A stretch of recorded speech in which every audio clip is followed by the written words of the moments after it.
We're here tonight for the regular meeting of the Board of Finance. We're also here to hear public comment on the potential purchase of 2 West Street.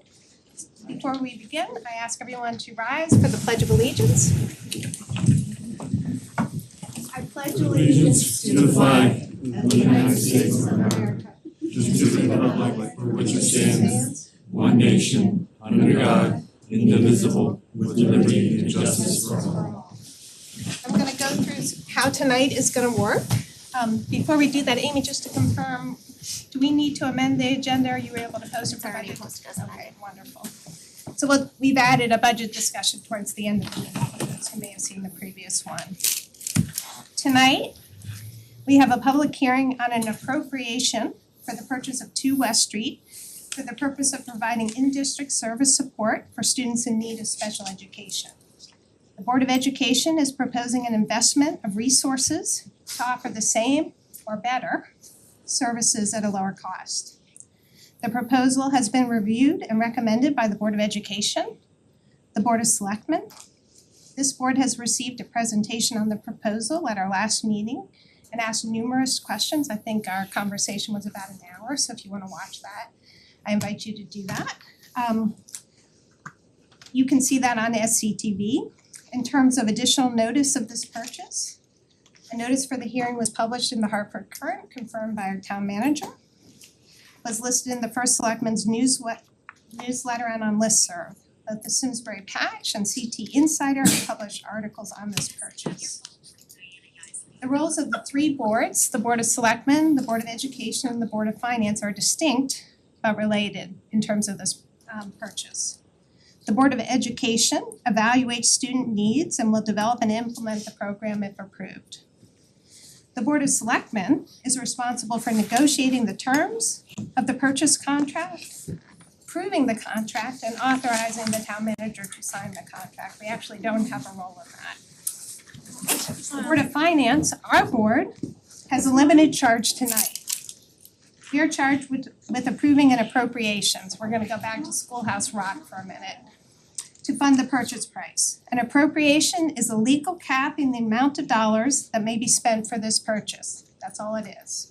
It's a legal cap for the amount of dollars that can be spent for this purchase. This board does not have a role in approving the contract, its terms, or the program itself. But we look at both the contract and the proposed program and purpose of these dollars to ensure a reasonable and prudent use of town dollars.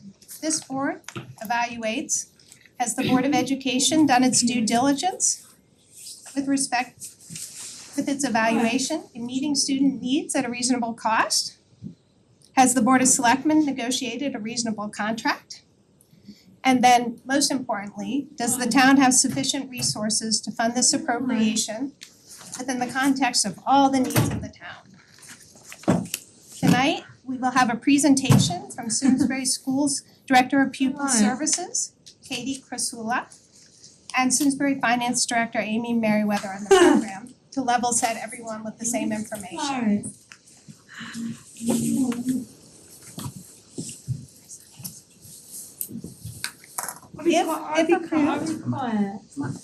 If approved, we anticipate a request for an additional appropriation during the upcoming budget for further improvements of about $400,000 to bring the building up to the state educational standards. After we hear comments from all of you, our board may ask follow-up questions before any action on our part. We have with us tonight Superintendent of Schools, Matthew Curtis, Town Manager Mark Nelson in the front. We have Vice Chair of the Board of Education, Jen Batchelor. We have First Selectman Wendy Maxudis. We have other board members here. We've got Tara from the Board of Ed, Curtis Looney from the Board of Selectmen. Is there anyone else from boards that I'm missing? Okay, that's who we have tonight. So we'll begin with the presentation and ask Katie and Amy to get us started and tell us what this is about. Okay. So really wanna thank the board for having us here to briefly discuss the proposal behind the purchase of 2 Farms Village. I wanna preface this evening's conversation by just sharing that I know this has become more of a public conversation and discussion over recent days, and that all of the proposals put forward are just that, proposals. Any decisions based on individual student needs are really through the planning and placement team process within special education, and those decisions are made on individual student needs. But this is about a population of students that over the past few years, we have not been able to adequately support in district. And per state discussions, state recommendations, as well as looking from the way to be most fiscally responsible is for us to continue to increase our in-district programming abilities. And this is a specific area of need that as a district and as a town, it is important for us to look at moving forward with. So with this proposed property purchase, here are some of the historical facts that really led us to identify this program of need and this property.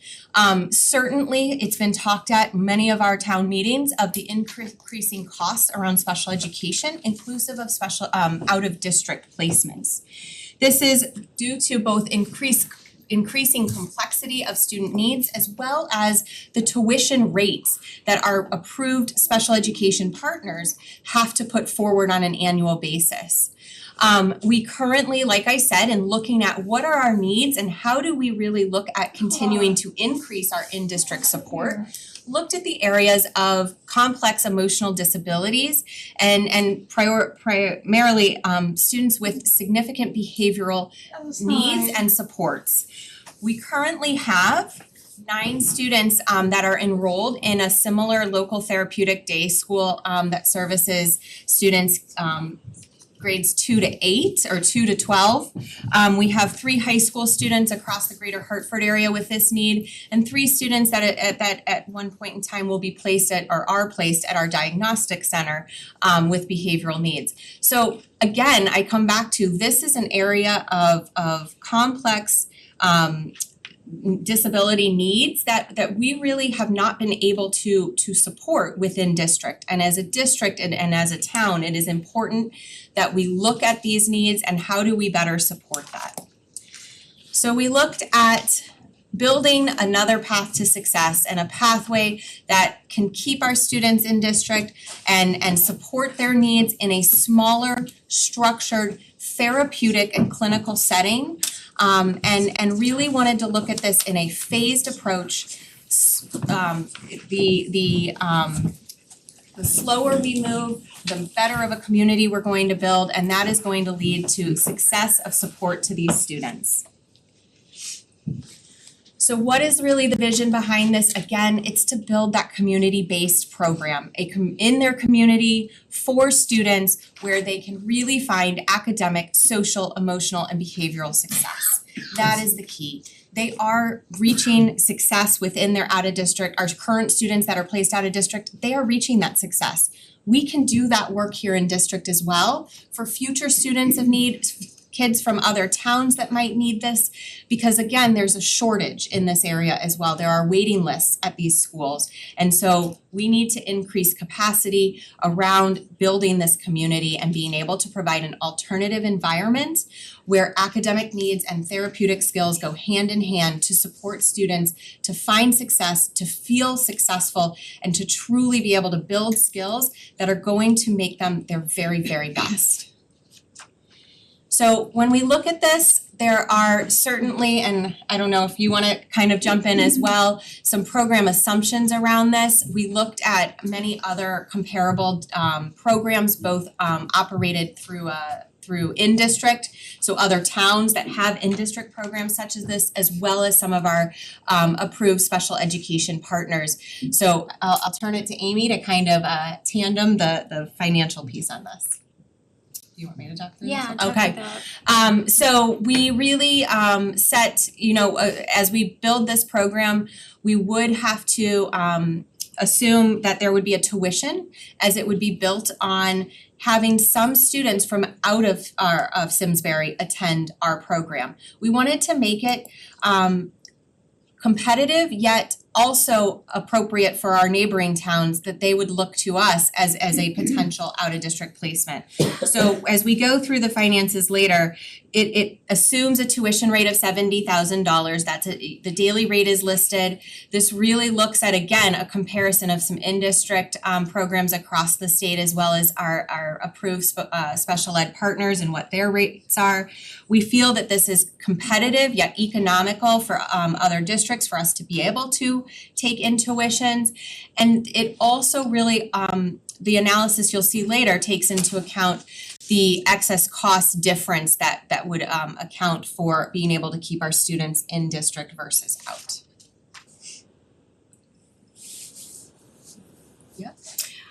So this is the proposed property purchase based on the motion that you all will be approving tonight, the not to exceed 1 million. The base purchase price, $650,000. There are some improvements that the seller is willing to make so that we do not have to make them. The addition of the fire sprinklers for $247,000, some HVAC improvements for $84,000, a gas line installation of about $16,000 for a total property cost and purchase price that you're reviewing tonight of $997,980. Moving on to the next slide, there's some work that the town will be doing to get the property up and running as well. The estimated cost of this work is about $400,000. The $400,000 is included as part of the fiscal year 26 capital budget plan. That is not what's being considered this evening, but to show you the total cost of the property and what is used in the assumptions to get our return on investment and our payback. It's that $1.3 million, just shy of $1.4 million number at the bottom. So all the renovations, the total cost of the property, move-in ready, $1,397,980. So again, we talked a little bit about phases to this program and certainly the purchase of space and property is number one. From there, we really see moving slow in order to make this sound and certainly appropriate and successful for students by moving in with current established resources. So we have a alternative education program called Pathways that is currently housed at Simsbury High School. It is in the modulars off the back of the building. And this would be an opportunity for us to relocate those students that require that smaller setting, a self-contained setting, year one, and use the current established resources and really work on that programming and the vision behind the success that we see growing this program. And being able to provide those students, the modulars themselves are in need of some repair eventually. So this really allows them to access their current level of programming in the new space while we develop the program, start to market it for our younger students and ensure that we have the appropriate supports in place. Phase 2, which would be the 26-27 school year, is really where we would grow from one classroom into two classrooms. The building itself has space for at least 5, if not more classrooms. And really year 2, we would only see us moving to 2 classrooms in order to, again, be as fiscally responsible, but also to make sure that we have those correct supports in place with some additions of supports. Year 3 is where we would see growing to that full capacity of 4 classrooms is my ultimate goal. And that would really be able to support those students grades 3 to 12 that we see a need of really not being able to keep them in our general education buildings at this time and looking to those out of district placements. And this is, again, over the 3 years, you'll see a plan to increase staffing so that there's appropriate amount of staffing in that building, inclusive of both your related service providers, clinical supports, as well as teaching supports.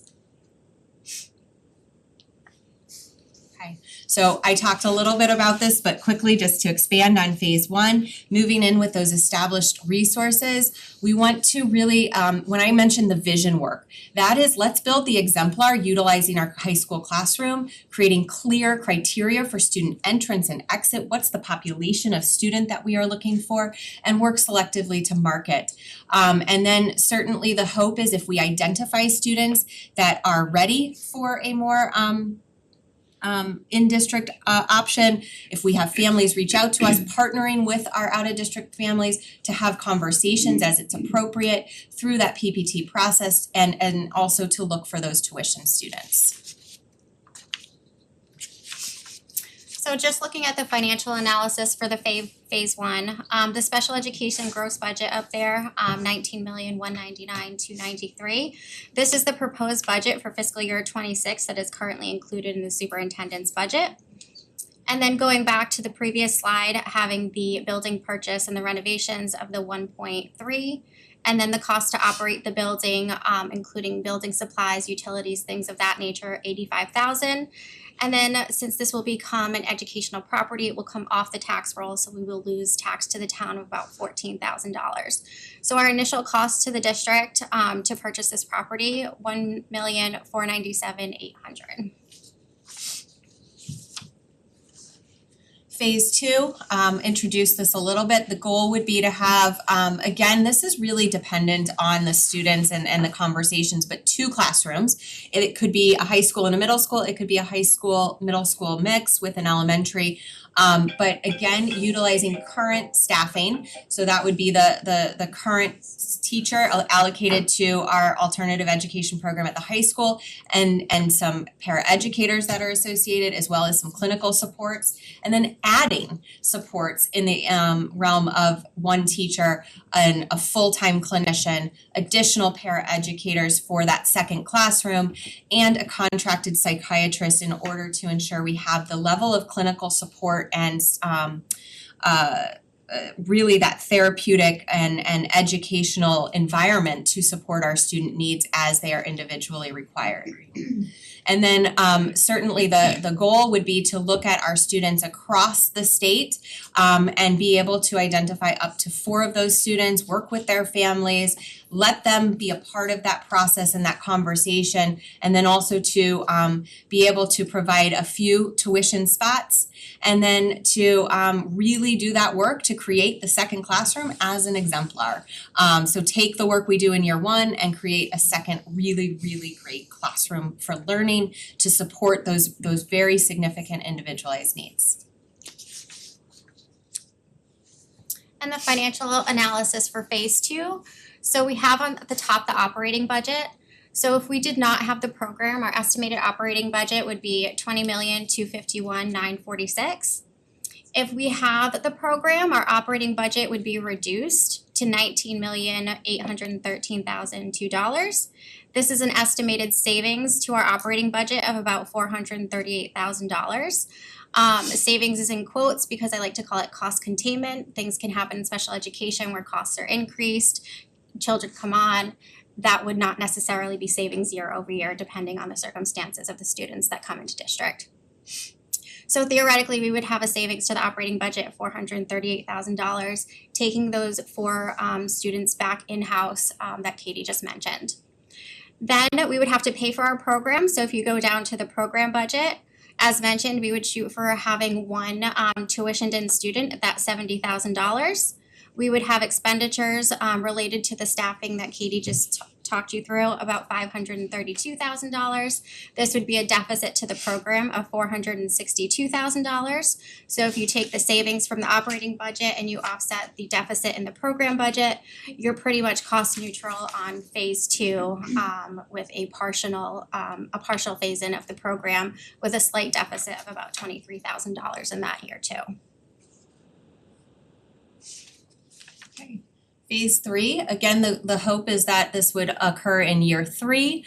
We would grow to full capacity with those 4 classrooms I mentioned. Again, there is space to grow beyond that, but again, we really want to ensure that we open each of our classrooms with the right staffing and with the right fidelity of and vision to the program. So looking at a total enrollment of between 20 to 25 students. In this proposal, it has up to 10 tuition students. The target would be to bring back additional students from across the state from our out-of-district placements as appropriate, and we would add the full amount of staffing. So here, this is assuming that we already have a teacher and 2 paraeducators in our operating budget. And then this would be the combined additional staffing. So a supervisor, 3 additional teachers for a total of 4 teachers, a speech and language pathologist, 2 full-time clinicians, 10 paraeducators, and a psychiatrist contracted for those appropriate hours of need. And this really is allowing us to support a number of students. I know that total enrollment of 20 to 25 might not seem like a lot of kids. It really is a lot of kids with a high level of need that we could program for in their own community. Even if these students were from neighboring towns, some of our students are traveling up to an hour away on a van, on a small bus multiple times a day, and it is so important for us to be able to better provide the small environment that they require in their community, closer to them, and this is really what we look for our full capacity to offer. And the final phase of the program, the financial analysis. If we did not have the program, our operating budget is estimated to be about $21,383,000. If we did have the program, taking those 10 students back into house, we would have operating budget of just over the 20 million mark. So we would have estimated savings or cost containment, if you will, of about 1.3 million. Now, and within our program budget, those 10 tuitions would be about $700,000 in income. The estimated expenditures at full capacity that Katie just walked you through, about just shy of 1.5 million. So we'd have an estimated deficit in the program fund that would have to be covered by operating of 791,000. So again, you take the savings from the operating budget and you offset the deficit from the program budget, and your overall cost containment to the good is about $515,000 for phase 3. Also, as part of this, we looked at the long-term building maintenance needs of the Two Farms Village property. In 5 years, it's estimated that we'll probably have to put in about $55,000 into the building. And then within 10 years, we're looking at some electrical upgrades along with a roof replacement, so $65,000 within the 10-year period. So a total of $120,000 estimated over the next 10 years. If we were not to purchase this property, the current Pathways program is housed in our modulars over at the Simsbury High School. Those modulars are in need of replacement. They're definitely in need of repair currently, but full replacement probably within the next 10 years, if not less. The basic modular replacement, about 1.3 million, and then to add in the plumbing and the sprinklers to get it up and running, another 300,000. So we have a total modular replacement, if we did not have this program, about 1.6 million. 1,600,000, sorry. And this just brings it all together. So it's everything that I just took you through year over year, the phase 1, the phase 2, the phase 3, and then including the property maintenance on top of that, you see your overall cost containment overall is about $474,000. And then we have our return on investment. So we look at the property purchase, the money that we need up front to get the property, and then looking at the year 1, year 2 phase-ins where we have slight deficits in those years. And then we start looking into year 3 where we have the program at full capacity and essentially making money to offset our operating budget. It would take about 5 years to get a full return on investment for this program. If the property is not purchased, we will still need to replace the modular classrooms, estimated at that 1.6, and there would be no return on investment for that modular replacement.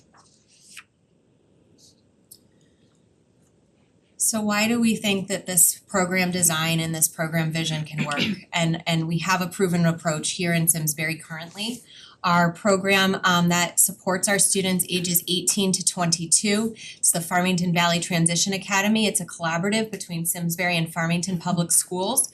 It serves our students with transition-based needs post-high school in Riverdale Farms in Avon, right between both of our towns. And it has tuition-paying students from more than 10 districts. This program has been in existence since the early 2000s, I think 1999 or or 2000 was its original year of conception and certainly was up and running by early 2000s. It enrolls anywhere between 8 and 19 students on any given year from Simsbury.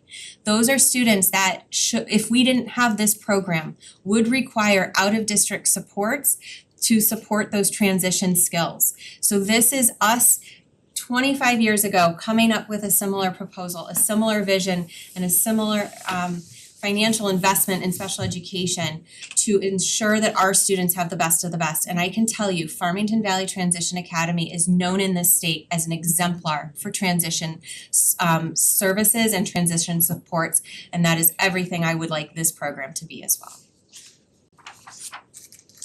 Just to give you a little history on the financials related to the Farmington Valley Transition Academy, I'll take you through the first one and it kind of continues down. So in fiscal year 19, if we did not have the FVTA program, it's estimated that it would have cost Simsbury $953,000.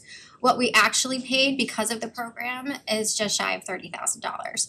So we had overall cost containment to the taxpayers of $925,000.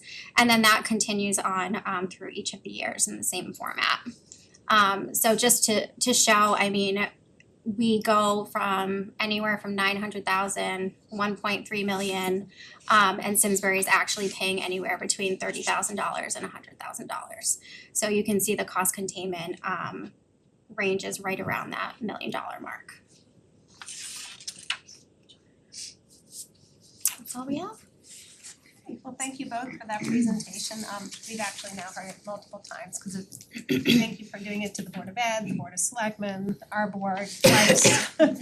So we do appreciate all the time and effort that has gone into that. Again, tonight, our board is the Board of Finance, so you may have noticed a little bit more financial bent because we are the Board of Finance. But there are 3 boards involved in this, again, for those who came in late.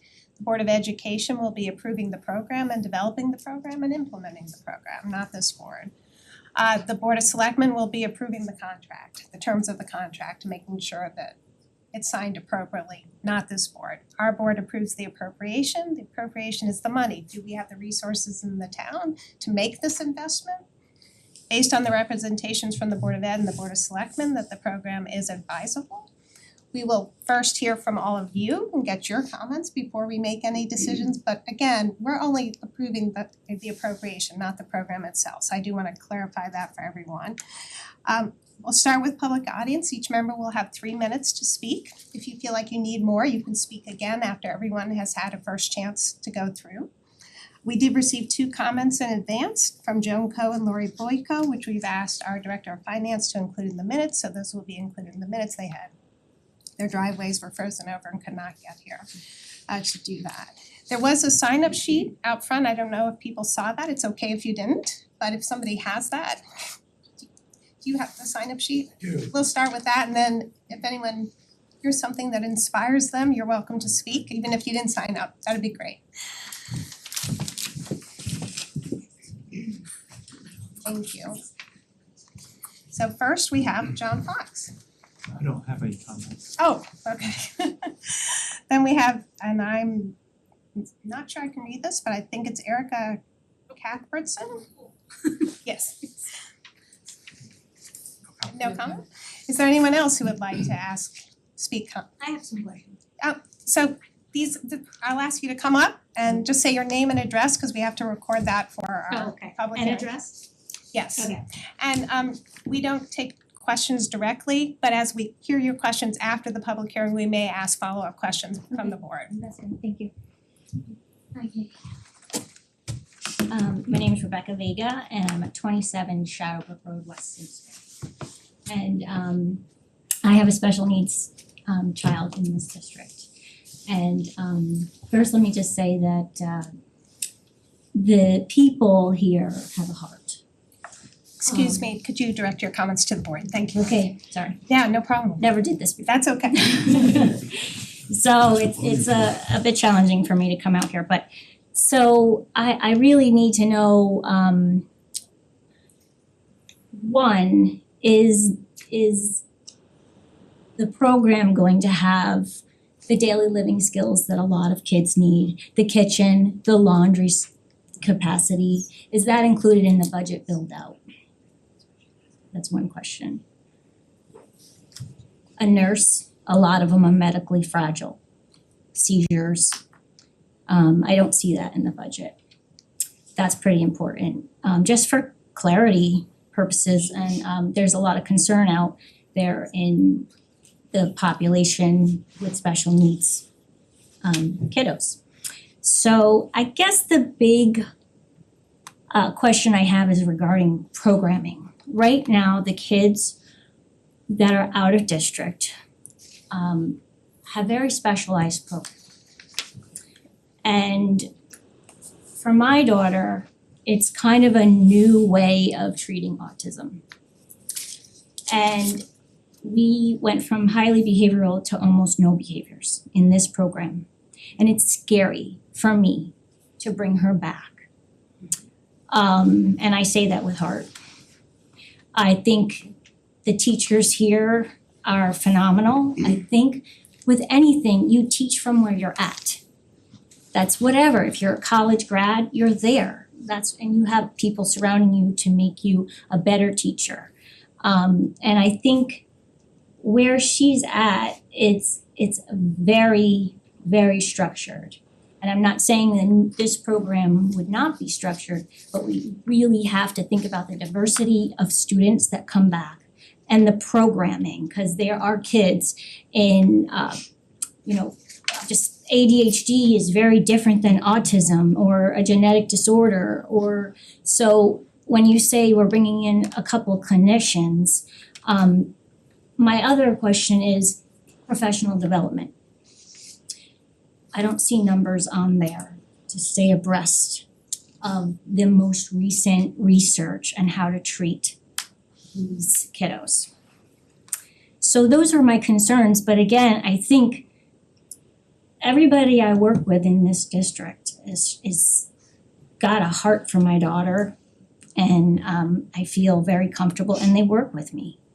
So it took a long time to find a place, and we worked together to find a place. So I think this is a phenomenal program. It would be great that I wouldn't have to drive 4 hours a day. But it's gotta have the right programming, the people behind it, and the professional development to stay on top of things. Amy, could you turn the podium so it's a little easier for them to drive down? Thank you. Anyone else who'd like to speak? Yeah.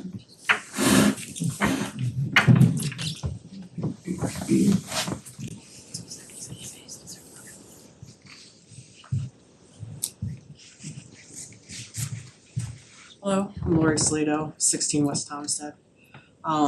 Really bad at public speaking, but I have a special needs daughter. She's one of the 9 that go to that school. This town tried really hard to find somebody to help my kid, and they couldn't do it. She actually first went to another school that's 45 minutes away, and it's a great school. And her and the little buddy went on the van every single day. The school did not work out for her. So for 2 months, I had to go twice a day to pick her up, or 2 or 3 times a week to pick her up half a day because she couldn't make it through. Finally, she got into the best school that I could ever have for my kid. They're just there for the kids, nothing more. And I understand it might be expensive, but she's getting the education that she deserves at this school, and they love our kids there. And my concern is you pulling her out of someplace she's thriving at and gonna put her with, say, the other kids from the other school districts or the other out of districts, and you're gonna try to make them learn all in the same building. She's proof that it doesn't work that way. She did not make it at one school, and she made it at this school. I mean, I buy lunch for these teachers because they are amazing every year. I get it's all about numbers. I think you should definitely open the building. I think you should definitely have a program, but that doesn't mean you have to take our kids that are already thriving and are in their school system away from where they have just been amazing at dealing with. There's no problems there, open it up to the school system to all the other tuition, make the money off of all the other towns. And, compensate that way, but that's not fair because you're not taking your public school kids and pulling them out because you wanna save money. And to really think about putting 12th graders in the same school as 3rd graders. It's a little bit rough there with kids who are just learning how to emotionally learn and control their emotions to kids who have thrived and have learned all that. I mean, you know, these kids are gonna have a tantrum, they're gonna have problems, and to really stick that age group, you don't even do that in your public school system. I don't know why you would kind of do that right now and there. Also, there doesn't seem to be a recreational area for these kids to decompress when they need their time. I know my daughter's school does not have a playground, but they have a huge parking lot with a basketball hoop and soccer and stuff like that. They even have a great gym teacher that does all sorts of different stuff with them. I didn't see anything on there. I know you got Secret Pond Lake right in the back that you can't build on because it's wetlands. There's no real place for them, and there's probably like 6 parking spots at the Simscroft building. So that's something that really you need to look into. And making sure that they also have a special rooms for decompression and stuff like that built for them, and sensory rooms. You know, these kids, they just learn differently, but they sure are smart. And like I said, you know, just because you're saving money by pulling our kids back, that doesn't mean it's great for them. Just because it helps your pockets, it doesn't help our kids. You know, but I think definitely it's about time this town got a facility together for our children that need the extra help. So thank you. Okay, great, thank you. Is there anyone else who would like to speak?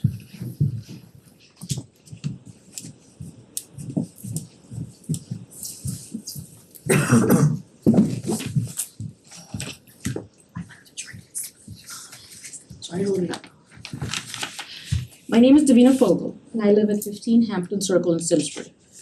I'm a member of the town's Aging and Disability Commission, but I'm representing my personal views today, not that of the commission. We moved to Simsbury from Texas 3 years ago, and my children are in college now. My oldest will be graduating from UConn this summer with 2 degrees in biology. He hopes to continue on to a career in biomedical research. He also happens to have autism. I'm here today because based on my current understanding of the planned programming at 2 Farms Road, and based on my personal experience raising a vulnerable child in the autism spectrum, I want to express my concern regarding the suitability of the educational environment for the current Pathways students who will be part of this program. I also have concerns about the suitability of this specific building, the due diligence in looking at other suitable properties in town, and the ability of the district to staff the building while current staffing is already stretched. But my main reason for being here is the proposed combination of children who will be housed in this space. My understanding is that the children in the Pathways program, as it is today, are there for reasons including anxiety, social emotional support, or academic support and educational programming. I believe that the hope is for these children to return to the regular classroom at some point.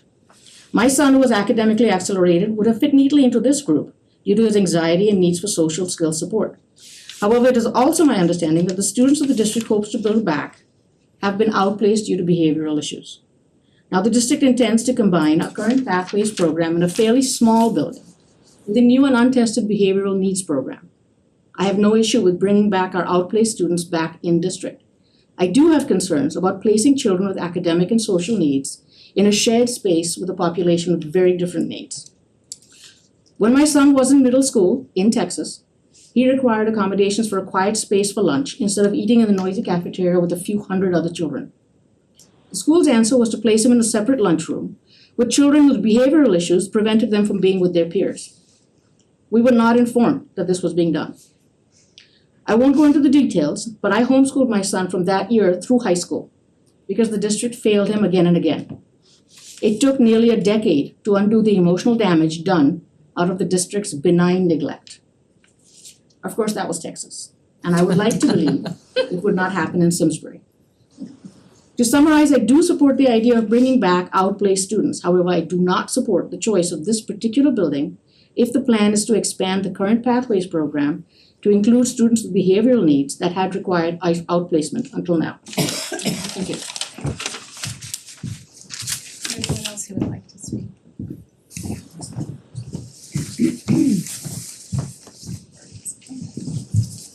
It's a little chilly in here, Tom. Always chilly. I'm Wilson Vega, 27 Shadowbrook Road. That's the better looking half of my family. I think my wife addressed the programming already. I was just curious, I applaud the creativity of what they're trying to do here.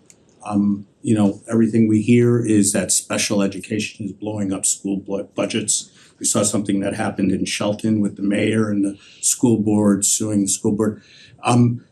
I'm just curious, why would we want to own a building when it's so dynamic and be in a long-term facility? And if there's thoughts to bring additional kids from out of district, you know, should we think about leasing a building and be more flexible with how we do it? I think it's a good idea, but I think owning a small building like that might have 4 classrooms where the needs, and we see special needs just blowing up as more and more kids get diagnosed, you might be locked into something that would need to be changed in just a couple of years. So just a thought. Thank you. Yep. Is there anyone else who'd like to speak?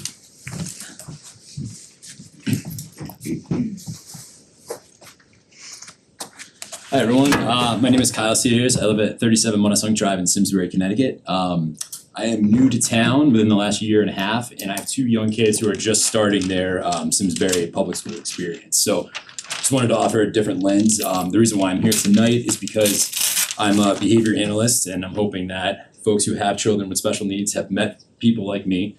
And I design programming for small therapeutic settings. I've done it for the last 10 years. So I understand why folks are nervous about this. I understand that the path to success in a small therapeutic setting or an out-of-district placement is a challenging one. And I'm sure that you all have stories today about districts that have dropped the ball, about folks that have been unsupportive, and I appreciate all of that. I just wanted to offer the perspective of somebody who doesn't necessarily have a child in a special needs program but sees the need for these programs. I currently work in Western Massachusetts, where there is very little support for folks with autism. There is a tremendous wait list at all of these small therapeutic settings. Tremendous wait list for counseling, for at-home ABA services. There's almost no transition planning. And I think I was encouraged to see the email about this program. And again, I know very little compared to most of you sitting in this room, and I want to acknowledge that. But at the same point, I know the need, and I think bringing this in district would be a tremendous asset, not only for folks that are coming up through the school district, like my children will be, but for also those who are sort of in the program already. There needs to be more programs like this. I think bringing it in district will be a tremendous savings in the long run, not only in terms of dollars, but also in terms of relationships with families. Most of the families that I work with have had horrible experiences in public schools. And one of the big things that we see is that when folks are placed out of district, that disconnection from the district is really hard. I get a lot of reports of, folks feeling isolated or cut off or, sort of forgotten about. And I think being able to have a program in Simsbury that you can use to provide services for folks in district would be tremendously successful. I did hear a lot of things about people worried about learners in the same space, and I totally understand all of that, right? It can be done, and it can be done effectively. It's not easy to do, but I just wanted to share that perspective with everyone. Thank you. Anyone else who'd like to speak? Oh, yes.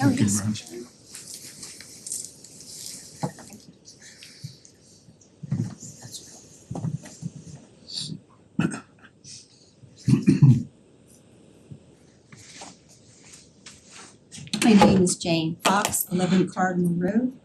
I'm here just because after reading the information and then listening to it, I felt, as some of the other ladies had said, that there's some holes in it as far as what actually needs to be in the center for the programs. Excuse me, could you direct your comments to the board? And therefore, it's definitely increased cost over what you are saying. How much more, it just depends on what the program is going to offer. Also, one of the things was like additional parking. You're already talking about staffing of 20 people and you have maybe 10 parking spaces. And again, the recreational area for the children and the security as far as you say, as cameras and fobs, but just going into a normal school, there's added securities. And I don't really see that projected in this, plus what the children within the, as they said, like elementary school age versus high school age. The security that would be necessary for that. In reading that, it says he's going to have clear criteria as to the admissions process and selectively market. How exactly can you do that? I mean, can you refuse people applications? Is that something that's going to be able to happen if people apply? I mean, for these tuition spaces that you have, and you project the 70,000 per student for all 4 years, obviously there's a rising costs. So are you going to be increasing and what those projections are for those increasing costs? Is something I was thinking of. And then really what is in providing these services in this facility, what is the Simsbury pupil cost versus what the actual tuition cost is that you will be charging? And I guess I'm not hearing this information. Also, it's a large increase of staff, and you said that's part of the recommended budget. But the projection of number of students down the line within Simsbury, what is the projection for that as far as an increased amount of students who might be needing these services? And can we, do the Simsbury residents have priority over anybody who is applying? I mean, if they're already in the school and you're at full capacity, then what happens to these other students that move into the district?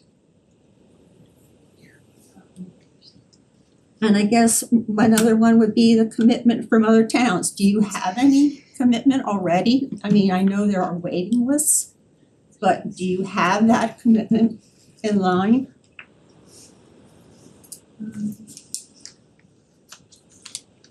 And I kept, my only other thing is, this public hearing is held during school vacation time. I mean, is there a reason why it could not be done where more families could be involved in the public hearing as far as taxpayers go?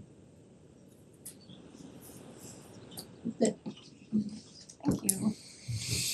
Is there anyone else who would like to speak in public audience?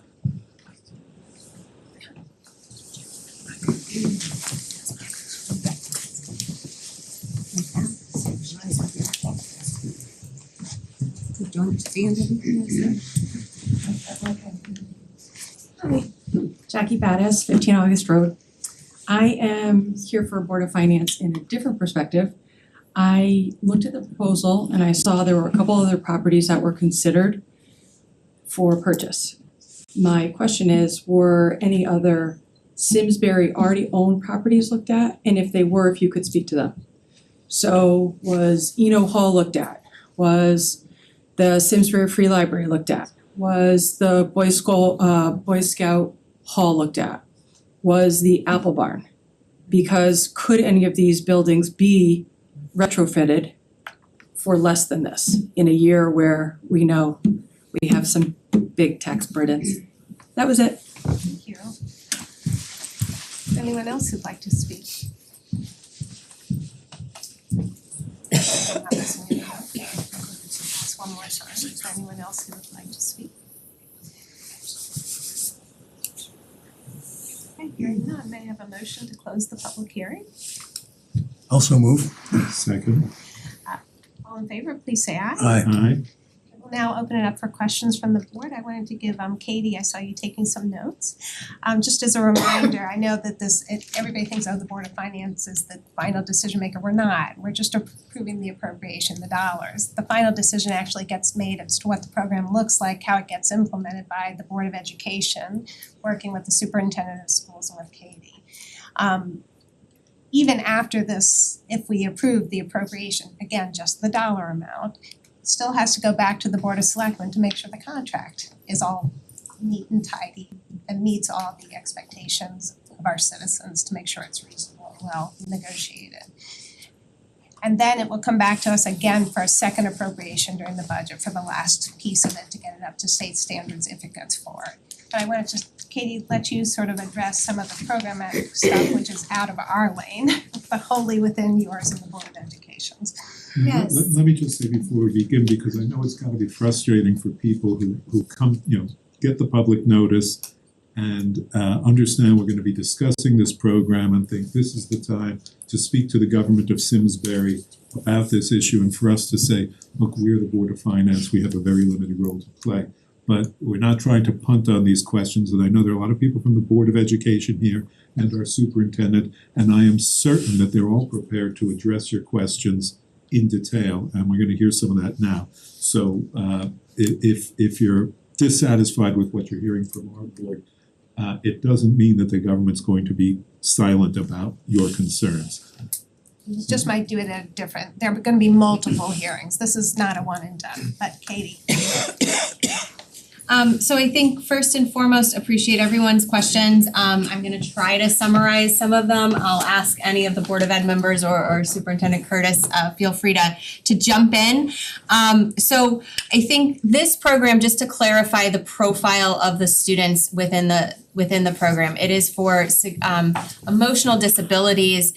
Some students can have diagnoses such as autism, but primarily they require therapeutic and clinical services in a psychological manner, and not necessarily some of the behavioral ABA structured settings. There might be components of that. Certainly we might need BCBA support, and that's where when you look at the staffing, I need to know the kids in the program to make sure that that staffing is right. So I don't know if I will need a full-time speech language pathologist or if we'll need more of the BCBA lens. So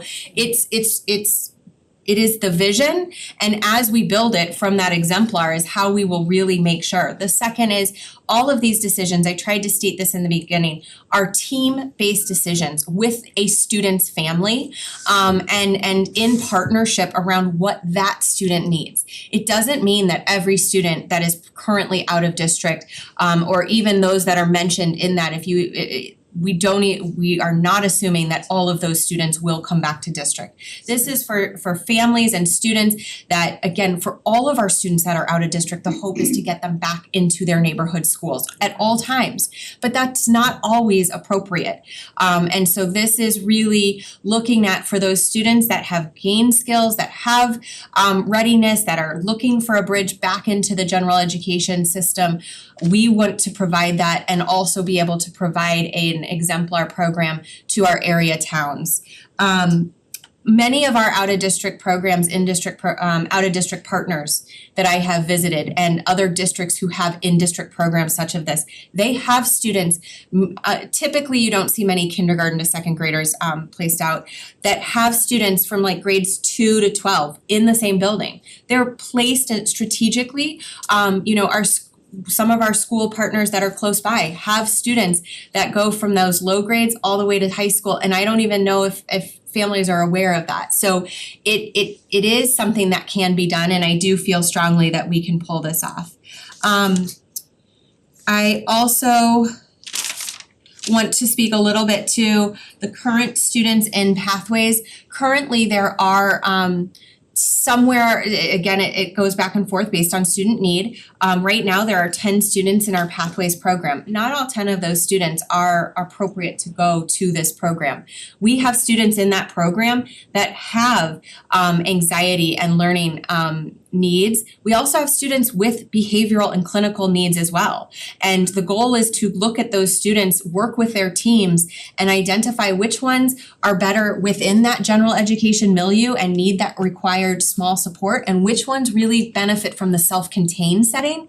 And just going into the general education setting to use the bathroom is difficult for them and causes them to have some tougher days. So it's really looking at even the program within Pathways, working with their teams to identify the students that have those higher clinical, emotional, therapeutic needs that would require that self-contained structure. And lastly, in regards to the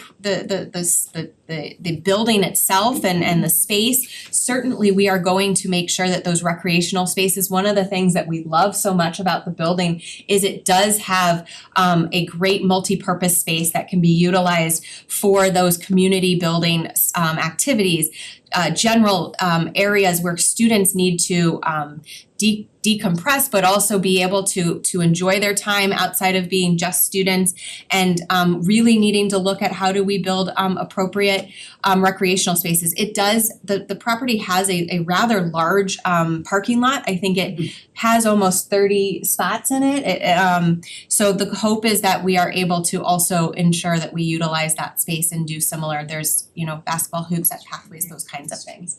Did I miss anything that you wanna add? I really appreciate people coming out and sharing their perspectives and sharing their stories. I think it's important for everybody to hear, and I think we've been very open with the number of presentations we've done, that we have a challenge in district that we wanna meet, and we wanna create productive, comprehensive programming, and we wanna offset cost. And one of the gentlemen mentioned stories about what some of these services on the outside and the increases in pricing are doing to districts.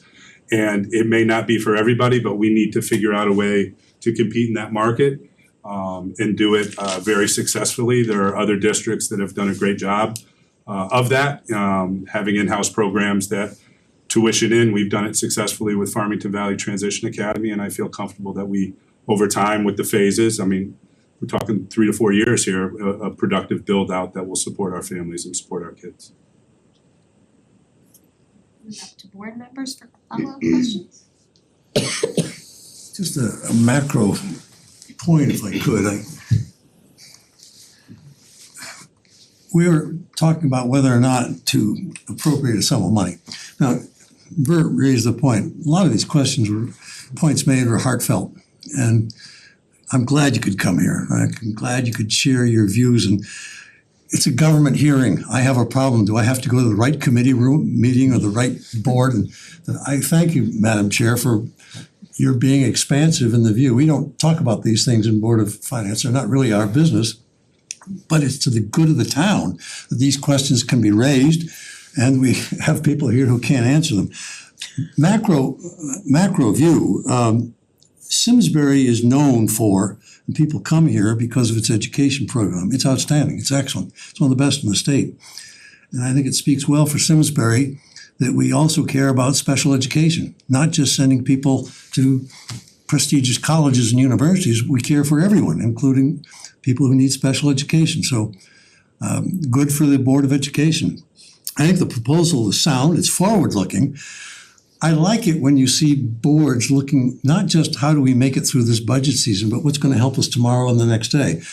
This is not only a creative and prescient program, it also saves us money down the road. Here, we care about doing that. The Board of Selectmen, you're going to negotiate this contract. From what I've seen, it's on track. There's nothing outrageous been proposed. I know you're going to have to dot the i's and cross the t's and look for every single detail, and I'm sure that you will. But in large, Madam Chair, I would just say that this is a creative program that is good for Simsbury, and the number that has been floated for us for appropriation looks reasonable to me, and so in general, I tend to support it.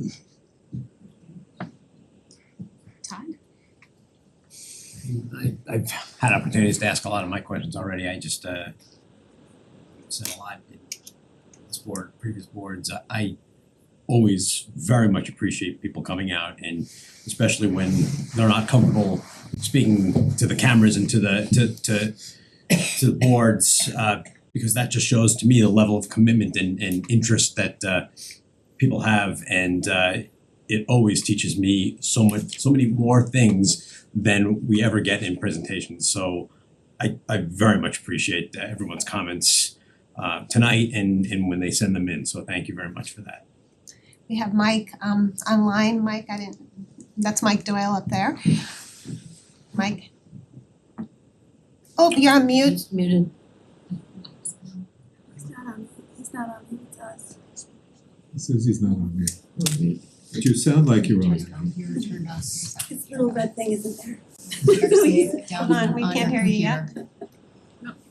Can you bring it up? Hey, hold up. All right, Mike, go ahead.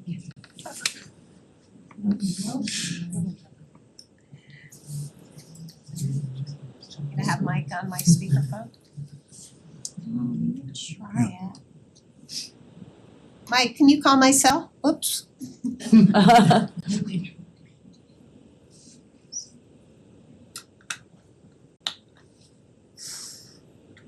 Who's calling you?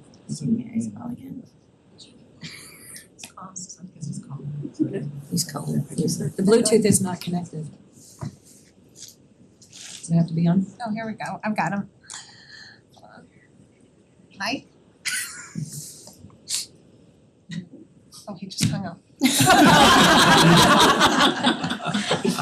Right, here we go, John. You there? No, I was thinking he's gonna say it Okay, hold on. I'm gonna put you on speaker. Hold on. I don't know if he's gonna call you.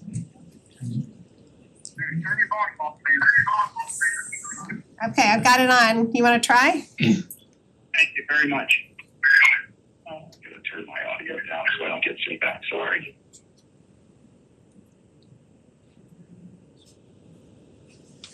Sorry, everybody. I'm grateful for your patience. All right. I guess my primary concern is owning this piece of property. We have I am a huge proponent of supporting every student in Simsbury. Please don't mistake my comments for not supporting special education or the needs of every student in Simsbury. But we have a well-established program in the SBTA using lease space in Avon. We're proposing buying a building, and I've struggled throughout this to get my head around committing those dollars fully for this program. And some of the things that were mentioned tonight, like the play space, which was somewhat addressed with it sounds like an internal space that is a multi-use room, a PE teacher, a nurse, right? Some of these needs, we don't know what we don't know. We haven't hosted a program like this before. So everything is an estimate and a best guess. And there's some really smart people working on this too. I have no doubt that 5 years down the road, there is cost containment and cost savings. I'm struggling with how this deal was structured with proposed improvements built into or baked into the $1 million purchase of this building, and not doing contracts and contracting that work out, and maybe a potential savings there. But I realize that there's some timing things. So, I'm struggling with that. Thank you. Okay. Thanks, Mike. I'll keep my phone on, but I'm gonna put you on mute. Thank you. Didn't work. Thought I had you on mute. I don't know how to do. Nope. Put yourself on mute, Yeah, you can mute. take him off speaker. We are not the technology board. We have Tom Roy with us, who did look at multiple spaces. Can you talk about some of the other spaces you looked at? And I know an option to lease was looked at. Can you talk about the different variations? And also sort of, I know Katie has discussed a little bit, there are some, it's hard to capture, but cost savings and community building aspects of being right next to the high school. And then also, actually, the first question the Board of Finance always asks Amy is, what if you're wrong? What if this fails? And I'm gonna start with Amy because she has a great answer, then we'll go to Tom about Who doesn't? no, also has great answer. That can walk us through the details of what was looked at. So if this fails, what would we do with the building? So we'd have some options. At the very least, we have a modular worth about 1.3 million that needs to be replaced. And the cost of this is a little bit more than that 1.3 million. We would also have an asset on our hand that we could lease out for space within town. We also, we could sell the property, obviously. And then there is space needs all over all over town. Is busting at the seams. We have space issues here in town hall, so we could utilize that building. The building would not go to waste by any means as far as space or getting a return on investment. And if the program makes it through that 5 years initially, we already have our return on investment. We have already made our money back. Is that what you're expecting? Yeah, okay, that's perfect. And so Tom, and I wanna give kudos to the Board of Selectmen because they went and working with the town manager who really looked at, as I understand, quite a number of properties in town and sort of weighed the cost. If you do it not next to the school, there's gonna be an added transportation cost and time for children on buses. Some people love the buses, some people don't, but can you speak to that? Yeah, we spent a lot of time in different properties, different size properties. And again, it comes down to what's really the needs. And we looked very closely and worked very closely with Katie and Matt from the Board of Ed to what they need. And ultimately, there was not a lot of great building stock out there for this type of facility, other than this one here being that it was so close to the high school. If this building was located in Weetag, we probably wouldn't have made it our first choice. So again, I think it goes back to real estate and location, and that was really the key driving factor. The other thing the building does have going for it is it has essentially an open concept framing structure. So we can move and take down walls within the structure fairly easily. So that does give some future expansion opportunities. Right now, it's interesting that as it's currently laid out as office space, most of the spaces actually fit well for the classrooms that they're looking at. We were talking about just moving 2 or 3 walls within that entire facility to get it up and running. And can you talk about sort of how the different pieces that you're negotiating, like the owner is going to do some work in-house, how did you come up with reasonable estimates for that? Can you speak to that? Yeah, estimating was a little bit tricky. We do not have actual building plans for the building. So we have understanding of the general layout. When it came down to things like what does it cost to put in fire sprinklers, we have industry accepted averages, and that's where we were working from, and we built in appropriate contingencies. The owner of the building actually went to get vendors and contractors in to look at, and probably has harder numbers than we did. They also, if they do this work as it's currently structured, take all the risk. If as they get into the building, they find out there's a beam in the way, they find out there's part of the HVAC system in the way, and that cost goes up, that's gonna be completely on them. Do you have confidence that the work being done by them as proposed, as presented to us, is a reasonable amount for the town to spend? Well, we would be doing same thing we do with all our contracts. As part of the Schedule A, we're gonna define more than these 4 or 5 sentences up there, exactly the type of work that's gonna get done. So when we're talking about fire sprinklers, we're gonna make sure that it's a fully functioning fire sprinkler system. It's going to have appropriate pull stations. It's gonna be tied into an appropriate alarm panel, and we're gonna define all that before the contract is signed. So that's the second part, so we approve the money, but the Board of Selectmen then approves the contract, and those are the details that will be in the contract to ensure the town is getting what it's paying for. Is that an accurate statement? Yep. Same thing when we talk about the HVAC system. It is much more defined. We worked with Kyle Loveland to make sure it's a system that he would be happy with as the person who's gonna end up owning and maintaining it. And all of that is going to be better defined in the final contract. I didn't know if this was what kind of conversation we were gonna have here. I thought this was just a public audience, but I'm not sure if this is an appropriate question or not, but in reading the draft of the contract that we had, all of the money is due on closing. Is all the work done on closing? Or, cause we've got the purchase price and you've got the Schedule A improvements. If all of that money is due on closing, does that mean all of the work is done on closing? I'll take that one. Thanks, Mark Nelson, Town Manager, and I appreciate the chair making clear that the details behind some of these lines will be in the final contract for subsequent approval. The answer to the question is that the work would begin immediately upon the contract being approved and fully executed. There'd be a work complete date, so the work must be completed prior to closing and must be less than the appropriation amount. I think the question for Mr. Roy will be the order in which they do the work and those types of details I can't speak to tonight. Not being an engineer, I don't know if you wanna dig up the road and put this in before you do that. But the answer to your question is yes. And I think, Tom, if you've got anything else to add, Some of this comes in, when exactly do we wanna close as part of the challenge with this, and this is all still needs to be worked out.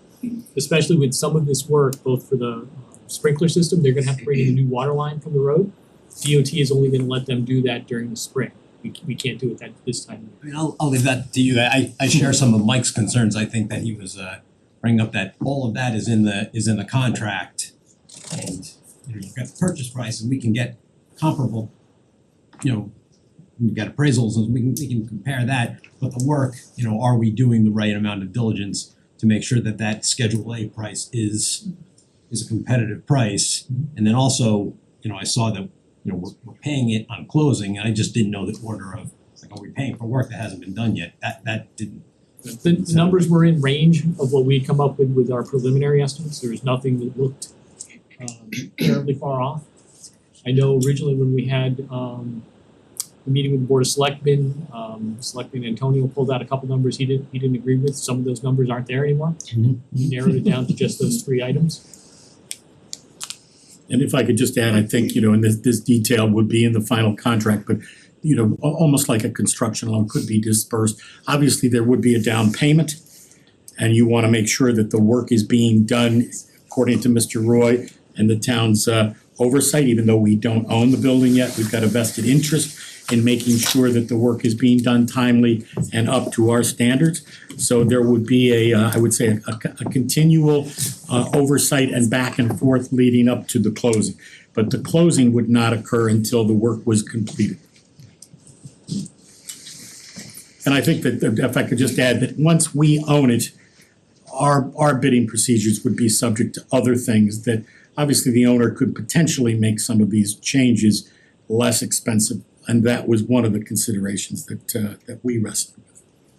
Tom, some members of the public audience question whether we've included all of the capital expenditures. Obviously, we can't know all because, to Katie's point, we don't know all the needs yet, and some of them will be, the adjustments will have to be based on the needs of the students. But in terms of security and stuff like that, what's that incorporated? Door locks and stuff? We had for security, Jason Casey from the Board of Education came through, he gave a package. Security, computers, technology is right now budgeted at $125,000. Thank you.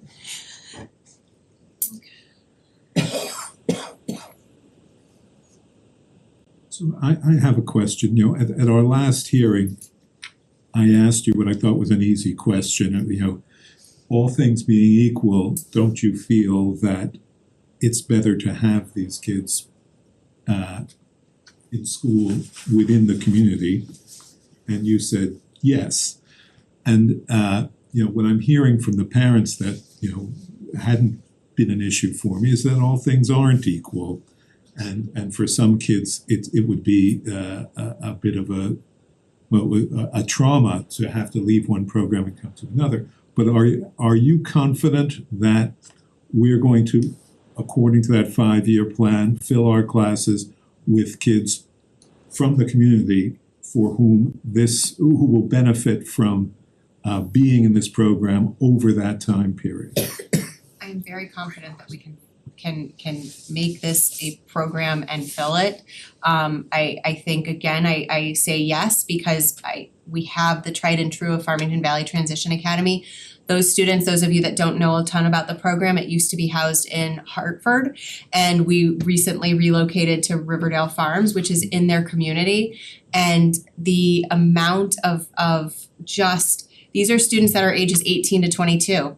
They are thrilled to be in their community, doing their education and their transition work in their community. And the importance to that is huge. So yes, it's extremely important to build this in the community so that students, as we make those individual decisions, can hopefully get students closer to their home school in their community, but but also be able to provide an in-district option for a young student who isn't necessarily demonstrating a need yet, but might have those special needs as they get older.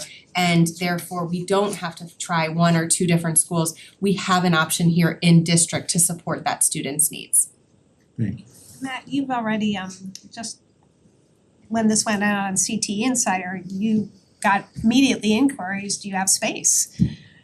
Can you speak to the need in the state? We did. I mean, I can point to a comparable district across the river in Glastonbury that has a pretty substantial program with a wait list of 27 students from surrounding communities, you know.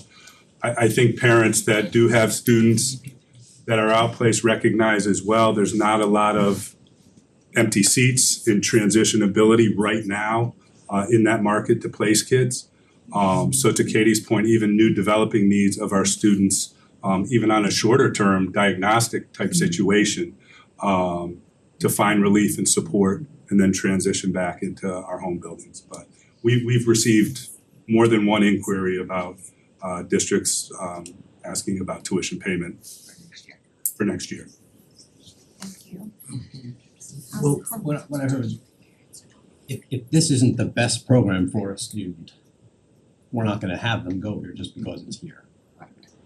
These are individual decisions made by teams that include the student as able, the parents, and their current team, and district representatives.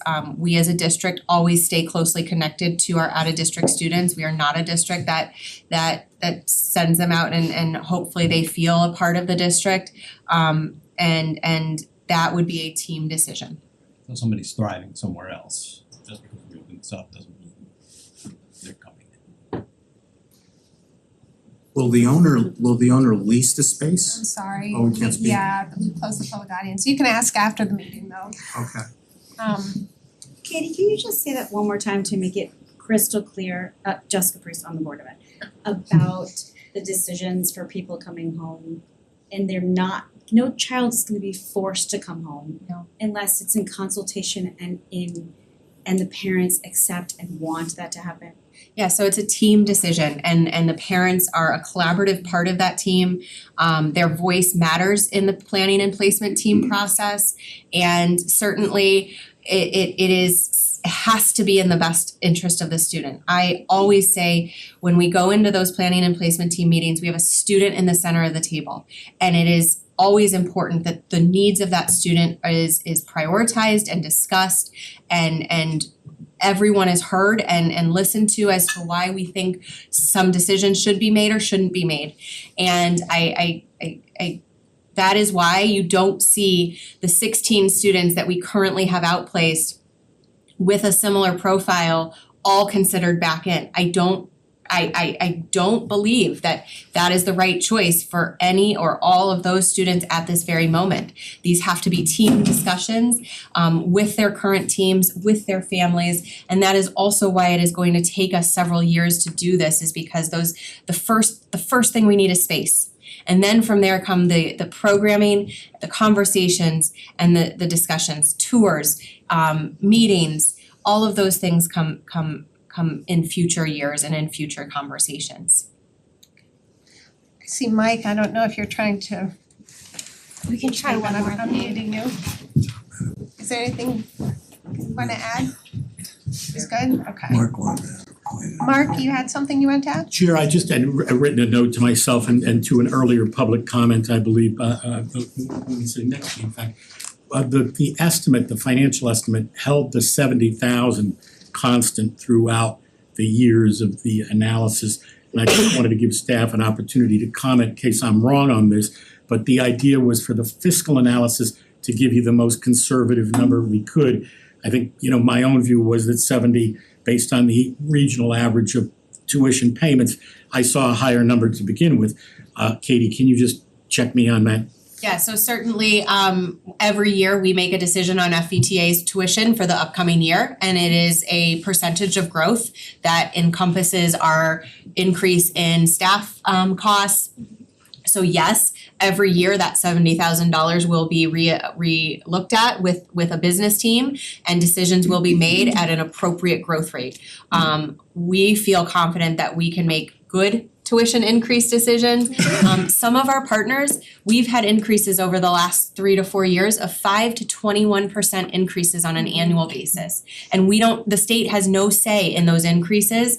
And so again, that's another fiscal ability as a district is to make those tuition increases as it applies to the costs of the program, and certainly for our own budgetary components. There's no, obviously, our board assumes that like every other cost is gonna go up incrementally as well. But it's to make sure it doesn't go up astronomically is more of the goal there. But of course, teachers will get pay increases, of course. We'll keep pace with the salaries, normal cost growth there. We're just looking to avoid the extraordinary that aren't related to a need. Are there any other questions from members of our board? Okay. I did check with council before to make sure I had the motion right. Is there anything else from Mr. Curtis, from Mr. Nelson? No, Chair, I think again, the finance director was correct to make sure that the public understood and the board was again reminded that it's cost containment and that there's, it's really for me, my analysis was almost more of a risk management view given the landscape. So I appreciate the opportunity to comment. Thank you. And we did have a comment from a Board of Education member we have. But are there any other Board of Education or the first selectman who'd like to say something? Yeah, I would like to say something that I heard tonight. I just would like clarified. I don't know if I knew that it was coming back to us as a board to vote on it again. So I wanted that clarified.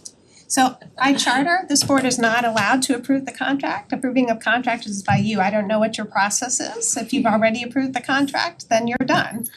I can speak to that. Our motion authorized the town manager to execute the final agreement with the town attorney. So after this board votes, it's my understanding based on our motion that it would be finalized. And that contract is open to the public if someone wanted to see that, I assume, right? Absolutely. And especially Chair, Selectman Beal is I think correct, but there are the nuances that were mentioned earlier in terms of the timing, the deposit and other things. It would be our intent to make sure the Board of Selectmen was informed and kept involved in the process. But I don't see that there would be a new vote required. Okay. I did have one more point to add. One thing that we did include when we passed it along to you guys was that we wanted to make sure that the Board of Ed saw the work that was gonna be done and approved the plan for phase 1 and phase 2. So we knew it encompassed all the needs of the facility. Great. Thank you for that follow-up. That's important. Okay, so are there any other questions from members of our board? Okay, seeing none, may I have a motion effective February 18th, 2025 to approve an appropriation not to exceed $1 million for the purchase of the property at 2 West Street, utilizing funds from the Capital Reserve Fund. I'll make that motion. Second. Is there any further? Farmville, Jen. What did I say? 2 West Street. 2 Farmsville, that would be bad. Might have been a good deal, Chair. Yes, thank you. Why don't you That was- insert my address in? I seconded the motion, yes. Do you accept that, Emily? Yes. And Art, do you accept that? Of course. 2 Farms Village, okay. So I'll just read it again. We have before us a motion that's been made and seconded effective February 18th, 2025 to approve an appropriation not to exceed $1 million for the purchase of property at 2 Farms Village Road utilizing funds from the Capital Reserve Fund. Okay. Any further discussion? All in favor, please say aye. Aye. Aye. All opposed, please say nay. Nay. Nay. The motion passes 4-1. I just wanna let folks know, Art Wallace was supposed to be here, he was stuck on a plane. He was supposed to have landed multiple hours ago, so I'm assuming it was delayed. But I did wanna acknowledge that he had intended to be here. So that concludes our business on that. We're moving on to the really exciting presentation of the audit, so I welcome you to stay for that if you have an interest in that. Otherwise, we'll take a 5-minute break. I want to sound personal. I think we're ready to go. If we maybe close that. I will, Chair, sure. Thank you. No problem. You mean now that the auditors have cleared? Yeah. I'm sorry. It was so exciting. No, bring them all back. We're on air. Give these guys. We're used to it. So welcome, you know, we're really pleased that we got a clean audit and wanna thank Amy and her staff for all the work on this. I know that's always a slog, and to you for your attention to detail and making sure that you're protecting the interests of the town. So why don't you start us off and Sure. So my name is Jessica Aniskoff. I'm the signing director for the town of Simsbury. With me, I have Brandon Cathcart, who is the manager for the town's audit. So we put together a presentation. You're welcome to stop us in the middle of any slides to ask questions, or we can open it up at the end, whatever works for you. So first is our disclaimer. I'm not gonna go through that. So tonight I'm gonna go through the terms of the engagement, the executive summary, some financial highlights. Brandon will go through the results of the federal and state single audit, and then I'll take it back for the governance communication, management letter, and upcoming GASB pronouncements. So CLA is hired to express opinions on whether the basic financial statements are presented in accordance with GAAP. We express an in relation to opinion on the schedule of expenditures of federal awards and the schedule of expenditures on state financial assistance. We also express opinions on compliance on major federal award programs that we test and the major state programs that we test. We do provide a report on internal control over financial reporting and compliance with laws, regulations, contracts, and grants, and we do provide a report on internal control over compliance related to the major federal award and major state award programs that we have tested. So for the town of Simsbury, for the financial statements, the town received an unmodified opinion, which is a clean audit or the best opinion that is available. There were no findings reported on internal controls over financial reporting. For the federal and state single audits, which Brandon's gonna go through later, we also had unmodified opinions over the federal and state programs we tested, and we had no compliance findings, significant deficiencies, and internal controls over the compliance on those programs. So this first financial statement that's up here is the governmental activities. So this is the full picture of the town. This statement includes all your capital assets, all your debt. It's on the full accrual basis. There's two categories in here, deferred outflows of resources and deferred inflows of resources, which are unique to governments. And what those mainly are is your pension and OPEB liabilities are so large and can fluctuate so much with market conditions, changes in your actuarial assumptions. Rather than having those changes each year flow through your income statement, they're kind of, the change is amortized over 5 to 7 years. So each year that change is amortized and there's the balance is hung up in either this deferred inflow or outflow category. So for the results of the town, the total assets increased from 224 million last year to 256 million this year, mainly in your capital assets, construction in progress with the Latimer Lane renovations. That was the big increase in your total assets. Total liabilities went from 89.9 million up to 96.7 million. For these, there was a debt issuance in the current year of about 21.2 million, but that was offset by decreases in your pension liability of about 2.4 million and your decrease in your OPEB liability of 3.5 million, and then you made your payments on your bonds for about 7.1 million. So the bottom line, which is your net position at the bottom, the town increased from 136.1 million to 155.2 million. So this is really little, so if you have the financial statements, I can tell you what page it's on, so we're. It's a little there too. It's little, it is little there too, you're correct. It's exhibit 4.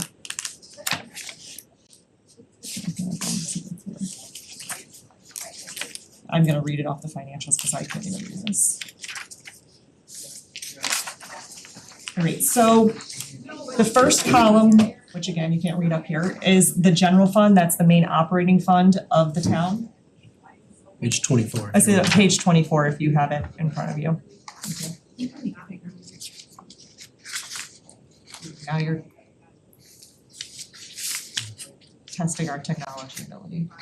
Oh yeah, this is much better. All right, so the first column is you can just leave it there, I'll just talk about it. All right, the first column is your general fund, which is your main operating fund of the town.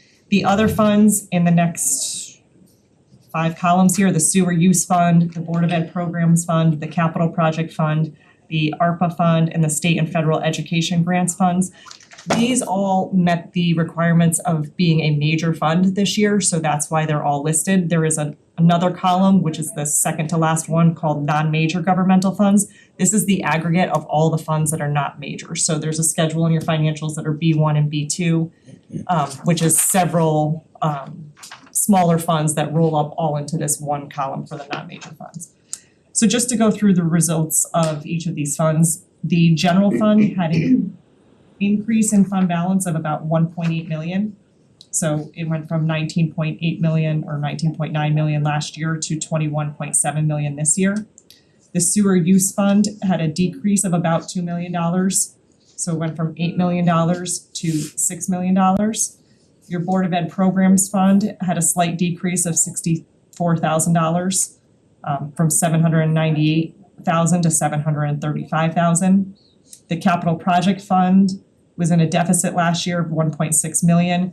You issued bonds this year, which are considered revenue for these statements. So that flipped the deficit to a positive at the end of the year. Quick question on that. That's just because of the timing of when we issue the debt every 2 years? Is that?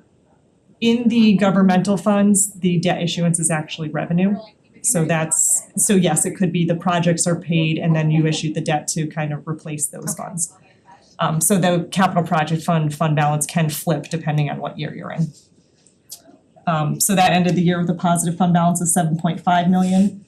The ARPA fund has no fund balance. That's the American Rescue Plan Act monies.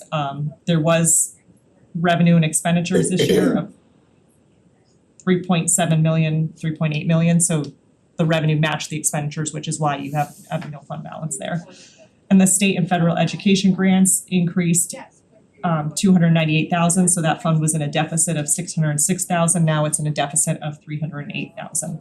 And then that non-major column, which again is all those smaller funds combined into one column, had an increase of about 549,000. So that went from 6.6 million last year to 7.1 million this year. I am gonna just pause, and I know I'll talk about it later.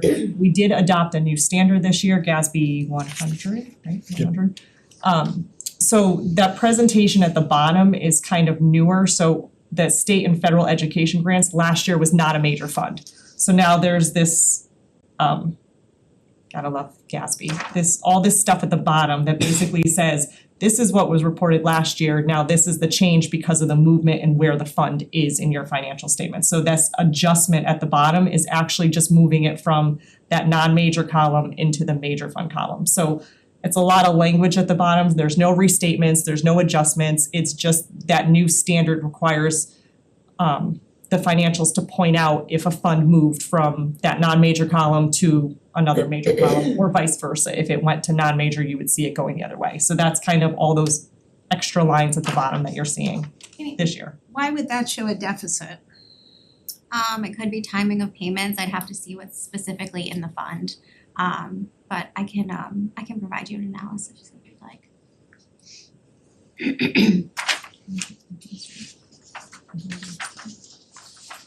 So moving on, just some highlights in the general fund. The total fund balance is 21.7 million. That's made up of non-spendable of 160,000, which are your prepaids and in theory already spent, just not recognized yet. There is a committed amount for education, which Amy, correct me, I believe is the non-lapsing fund for 860,000. And then there were encumbrances at the end of the year that are in the assigned category of 25,000. So that leaves the total unassigned for the general fund, which is for your use, is 20.6 million. So going through the budgetary statements, the general fund revenues came in 3.7 million above budget. The major reasons for that were property tax collections were about 531,000 above budget. Investment income came in 2.1 million above budget. Obviously, that's good market conditions. And then intergovernmental revenues were $932,000 above budget. Expenditures I didn't put on here because they were pretty much the same budget to actual, so I didn't see any reason to point those out. What counts as intergovernmental revenues? Those are your state grants, state and federal grants. The one grant we got that OPM told us not to budget for because they told us we weren't gonna get, and then they gave it to us. You also have another type of fund in your financial statements, the proprietary funds. So in that type of fund, you have your health and dental insurance fund. And the net position in there increased, it ended at 4.7 million, which was an increase of 756,000 from the prior year.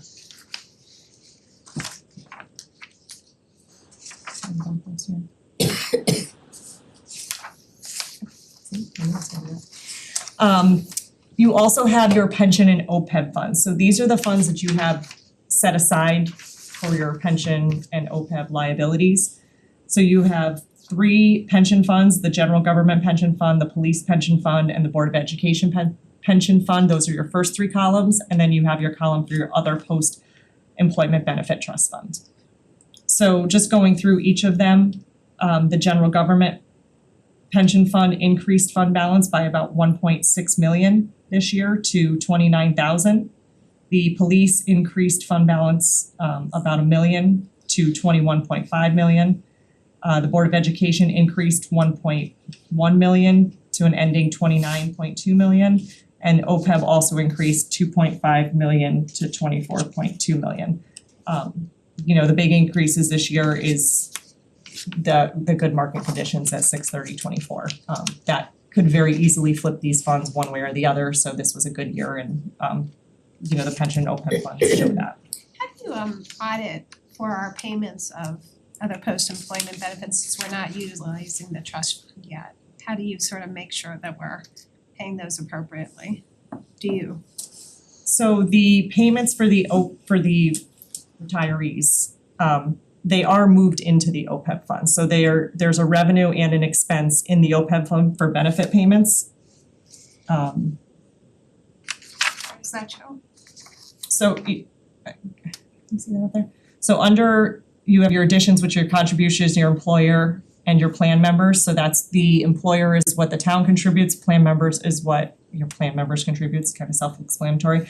And then down almost towards the bottom it says deductions. So there's your benefits and then the administration that you pay for the trust. So the OPEB benefits are in there. Okay. So we are utilizing the trust then? We're not utilizing the trust as far as the cash balance, what she's showing is the activity. So we need to record anything that's related to our retirees as far as their claims. So Cigna will give us a report with all of our retiree claims. We will take that report and we will take it out of our Cigna fund. So if you see on that first line over there, the employer portion is that 1.3 million. That's the money coming in from the Cigna fund.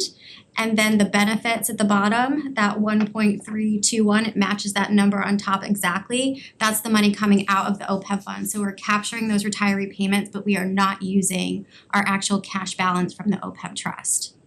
So we're recording the activity, but we're not using the money from the trust fund. We're using essentially our general fund money. And why are we doing that? Before, it's just because our OPEB wasn't 100% funded. And then Millen just recently made the recommendation within the last year to start utilizing the OPEB fund. Will that change our operating budget in any way once we do that? To be continued. Let me check with Milliman.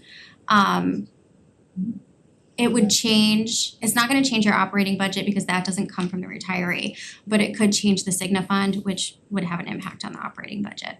So in a good way or a bad way? In a good way. In a very good way. Yes. So could we maybe expedite that and see if we can get that for March? Okay, thank you. So here's just some highlights on the pension and the OPEB liability. So the net pension liability, the total of all those 3 plans that we talked about before is 31 million approximately, and it decreased 2.3 million from the prior year. So you can see the next 3 bullet points are each of the individual groups and then the percent funded. So the general government is about 69% funded, the police is 78% funded, and the Board of Ed is 71% funded. Then down at the bottom, you can see the OPEB liability. That also decreased. I said that earlier. It decreased 2 point something million, I think. More than 3.5 million. The pension decreased 2.3 and OPEB decreased 3.5 million. So, and that's 98% funded. And I will say that that's actually unique for your town. We don't see a lot of OPEB funds that are funded at that level. Some are not funded at all, so I think, you know, you were ahead of the curve in putting some money aside years ago to start funding this OPEB liability. Now we're ready to use it. Yeah, and that's the benefit of it, right? All right, so now I'm gonna turn it over to Brandon. You're gonna have to do double duty, move your slides and talk, so. Sounds good. So good evening, everyone. So Brandon Cathcart, the audit manager on the engagement team. So I'll be going over federal and state single audit as just mentioned. I don't know if everyone has their federal and state single audit reports, but on page 5, you'll see total federal awards, the town incurred expenditures supporting $6.4 million. Of that amount, we tested a major program in the current year, COVID-19 American Rescue Plan Act. Those expenditures totaled $4.1 million, so you can see that makes up a majority of the federal expenditures incurred. As Jess noted earlier, there is an unmodified opinion on the major program compliance. That is the cleanest opinion that you can have. There were no findings on internal control over major federal programs as well. Actually, I have a question. I forgot to Yes. ask you when you guys were here. The ARPA funding that was run through the state, there was rumors about them having their own state audit related to those funds. Hear anything? No. Okay. With respect to like the treasury auditing the states, I mean, yeah, they definitely would have They to go did through. for the coronavirus funds previously. Oh, maybe that's what I'm, no, I thought the No, ARPA the funds ones that, too. what was before ARPA? Prior to ARPA. Yeah, there was a COVID Yeah. like Coronavirus a relief. yeah, the coronavirus relief funds. I know this, I just didn't know if we were gonna expect another audit from the state or I if can't we're say. just, we're done. I can't say you're not, because they did come Fair back enough. on the coronavirus ones, and then they wanted expenditure by line And you item had from each already town. tested them? Even if we had tested it, they kind of went Good to know. their I feel own. like there's gonna be no one there to review them. There might not be. And also briefly before I move on to the state single audit, I just wanted to note that what defines a major program for federal is expenditures on a program basis that exceed $750,000. So that's where we evaluate the need to test anything. Moving on to state, within the state single audit report on page 6 for anyone who has it, the town incurred expenditures totaling $21.9 million. Of those expenditures, we tested open choice, which totaled $2.1 million, local capital improvement, which is $245,000, and town aid road for $370,000. To determine a type A program for state single audit, the threshold for that is $200,000 in expenditures on a per program basis.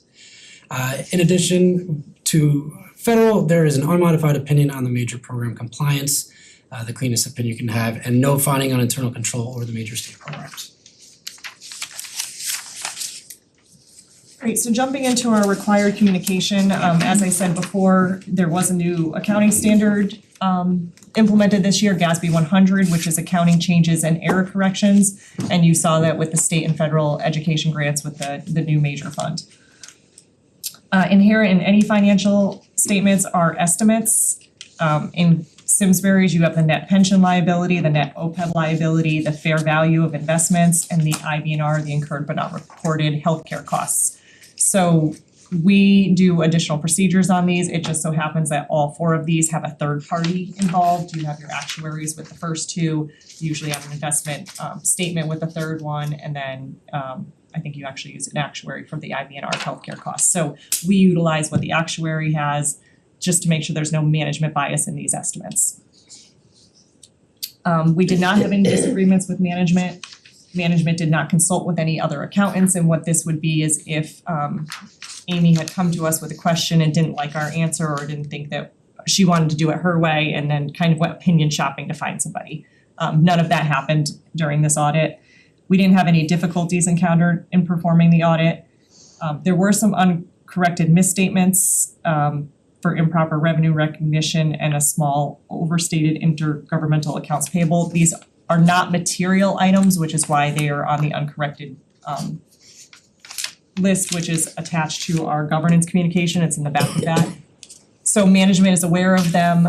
Management has determined that they're not going to correct them, but again, they're not material. We don't feel that they're gonna change any readers' opinions. They are above the smallest threshold that we have to let you know they exist. But they're not material, or else you would not have a clean opinion, or Amy would have corrected them. You mentioned the governance letter, do we have a copy of that? You should have a copy of the governance letter. This is the management one. It's the one that, I don't know, 6 or 7 pages. It has the significant audit findings or issues. Where would that be in here? I can So give you we mine. we have a copy of it. Triple wires. Amy, is that in the book? Yeah, it's a separate stapled letter. Pardon? It's separate from the book, it's not part of the book, it's separate when inside the insert. Possible. Fill out. Okay. I can get you another one. Yeah, so this is basically what I'm summarizing with these bullet points is that letter, and then attached to that letter, you have the two, one was for about 41,000 and one was 23,000, and they were going opposite ways. Good. So a net effect of about 17,000, but you'll see that in that letter. And then we had no independence issues. So that's a very quick bullet point of this like 6-page document that we just have. Where did I lose the management letter? Alright, so for the management advisory letter, we still have 2 comments outstanding. These have been there for several years. They're expected to be implemented this year. The capital asset reporting and just getting capital assets into Munis, which I know Amy's team is working on. And then just formalizing an accounting procedures manual. Just the different areas, AP, payroll, all that stuff in one place in the event that, you know, Amy or somebody hits the lotto and decides that they're going to go live at Bora Bora or somewhere nice. Just to have that documented. So these are not new findings. They're and I guess I should say they're kind of recommendations. They're not findings. They're recommendations for best practices. So that's why you're seeing them in the management letter. If they were findings, they would be in the single audit. Sorry to ask this, but do we have a copy of the management letter? Yep, you have that too? Yes. Full of things over here. Can you just share that with the full board? Yeah, they're all in your email, I sent the. Oh, that was the second thing that I Yeah. missed. Oh, okay, I haven't checked my email. Thank you. Alright, so just some upcoming GASB standards, cause they'd like to keep us all busy.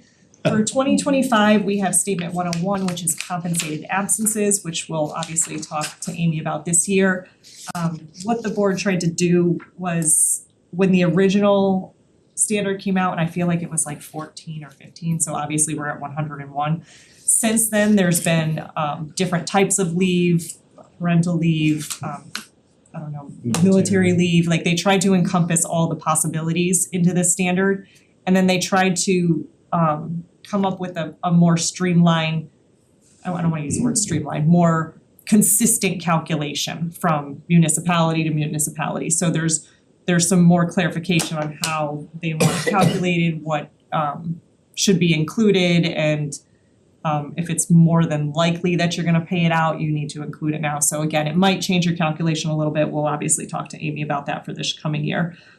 And then statement 102 is certain risk disclosures. So this is not gonna change any numbers in the financials, but it may be a footnote added in the future if a municipality has like one taxpayer that is a big percentage of their grant list. If there's a risk involved if they were to leave, that you're going to lose all that, so you might have to disclose it. Or certain items, like if every all the employees are in one union agreement, again, there's a risk if they go on strike or something, so you might have to disclose that. So we'll go through that again for this upcoming audit with Amy to make sure there's nothing else that needs to be disclosed. And then for 2026, we have statement 103, which is the financial reporting model improvements. And this did a couple things. It set some standards for the management's discussion and analysis, again, to make that comparable for municipality to municipality. So there might be some things that you need to go through and make sure are added or included in your MD&A. It also is changing the budget statement. So now you'll have your original budget, your final budget, you'll have a change column, and then you'll have your final expenditures and a change column. So basically it's going to show what may have happened from the original budget to the final budget. Instead of calculating yourself, it'll be there. Thank you. That is terrific. So that's coming, and I think it also clarified some of your non-operating revenues and expenses and just what should be in those categories. So those are kind of all in 2026, so we have a few years before we do that one. And so up here is just our contact information, and if you have any questions, we're happy to answer what we can. I'm interested in a substantive question, a subjective question, I should say. That you're finding these positive findings, you've looked at the records, you found them accurate and according to materially and all the standards you use. What produces that? What management practices, what management attributes do you find most important when you go into a town, and specifically Simsbury? There are certain management strengths. What was that? Things floating. So what we do is It was Amy demonstrating the management. Answer to that question. You're not gonna see that anywhere She else. seemed to be waving a flag of some sort. No, what I mean is, they're people. Yeah, so what They're we people, do- what do they do? What are their practices that produce these kinds of results that we should be aware of?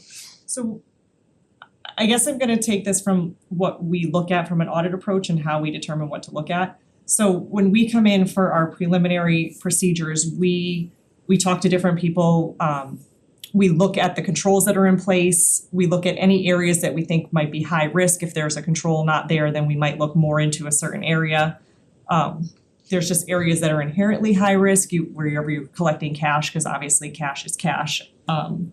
So we base our procedures using this risk-based approach. And so then we kind of go into the next level when we do our substantive procedures and we look at certain areas or certain accounts that we would think could be subjected to an error or misstatement.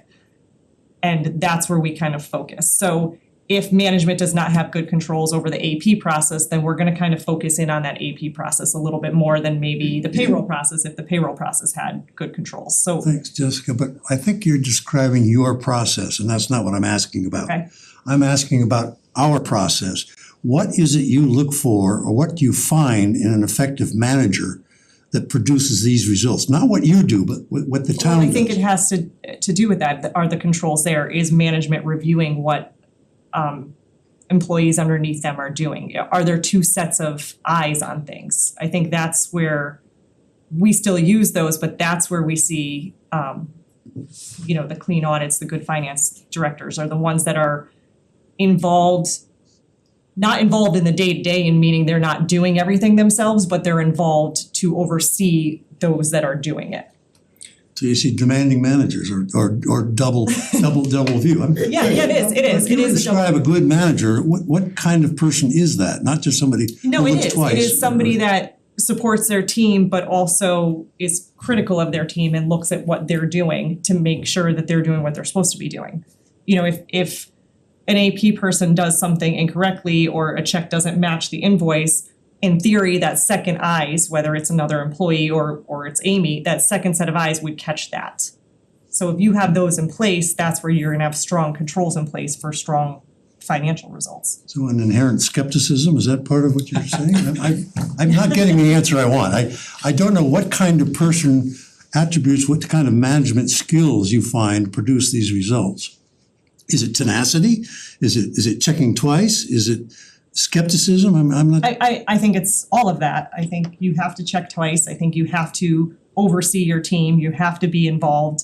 I'm not sure if you're looking for a specific quality. If I can, Chair, just to add in from a different perspective, Please. as a finance director myself before I became city administrator. and I think I'll cite, say, S&P or Moody's in some of the opinions that I've been a part of. They do look at the management team, and they look specifically at organizations that have a high turnover of key people and transitions beyond the pale. So, for example, the capital of Connecticut, for example, might have 5 finance directors for 4 years.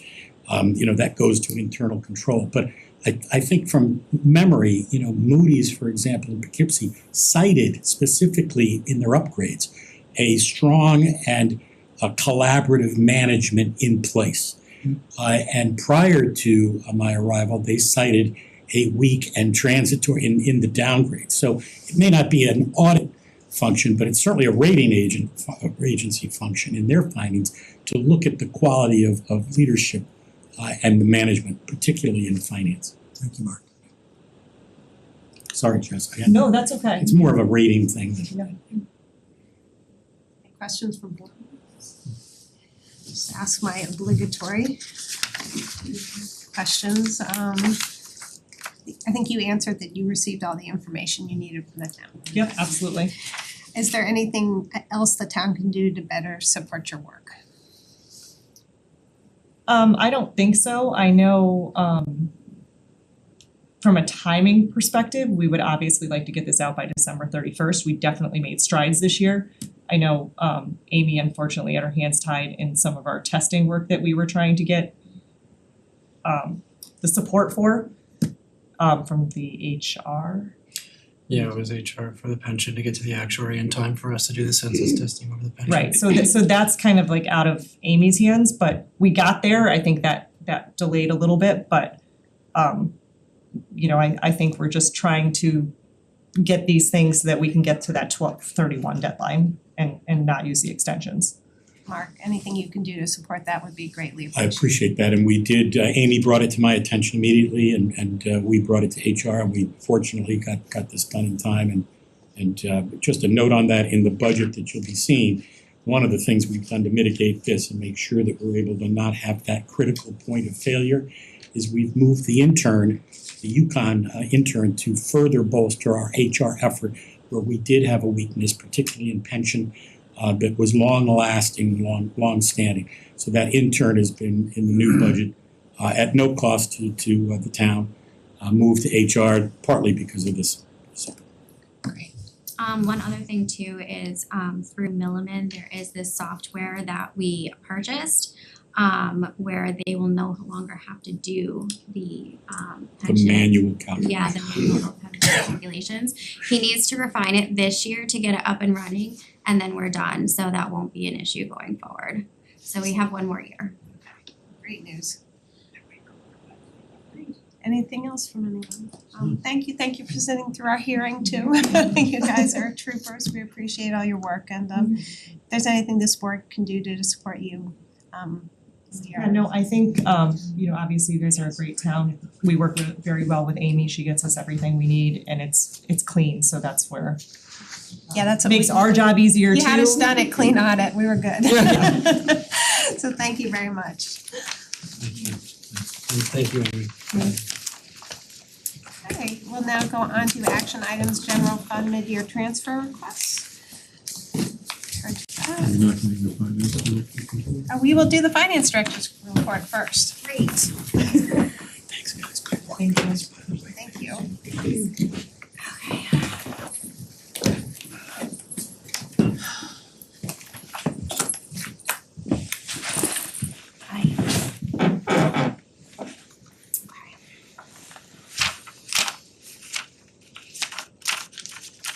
Just get caught up.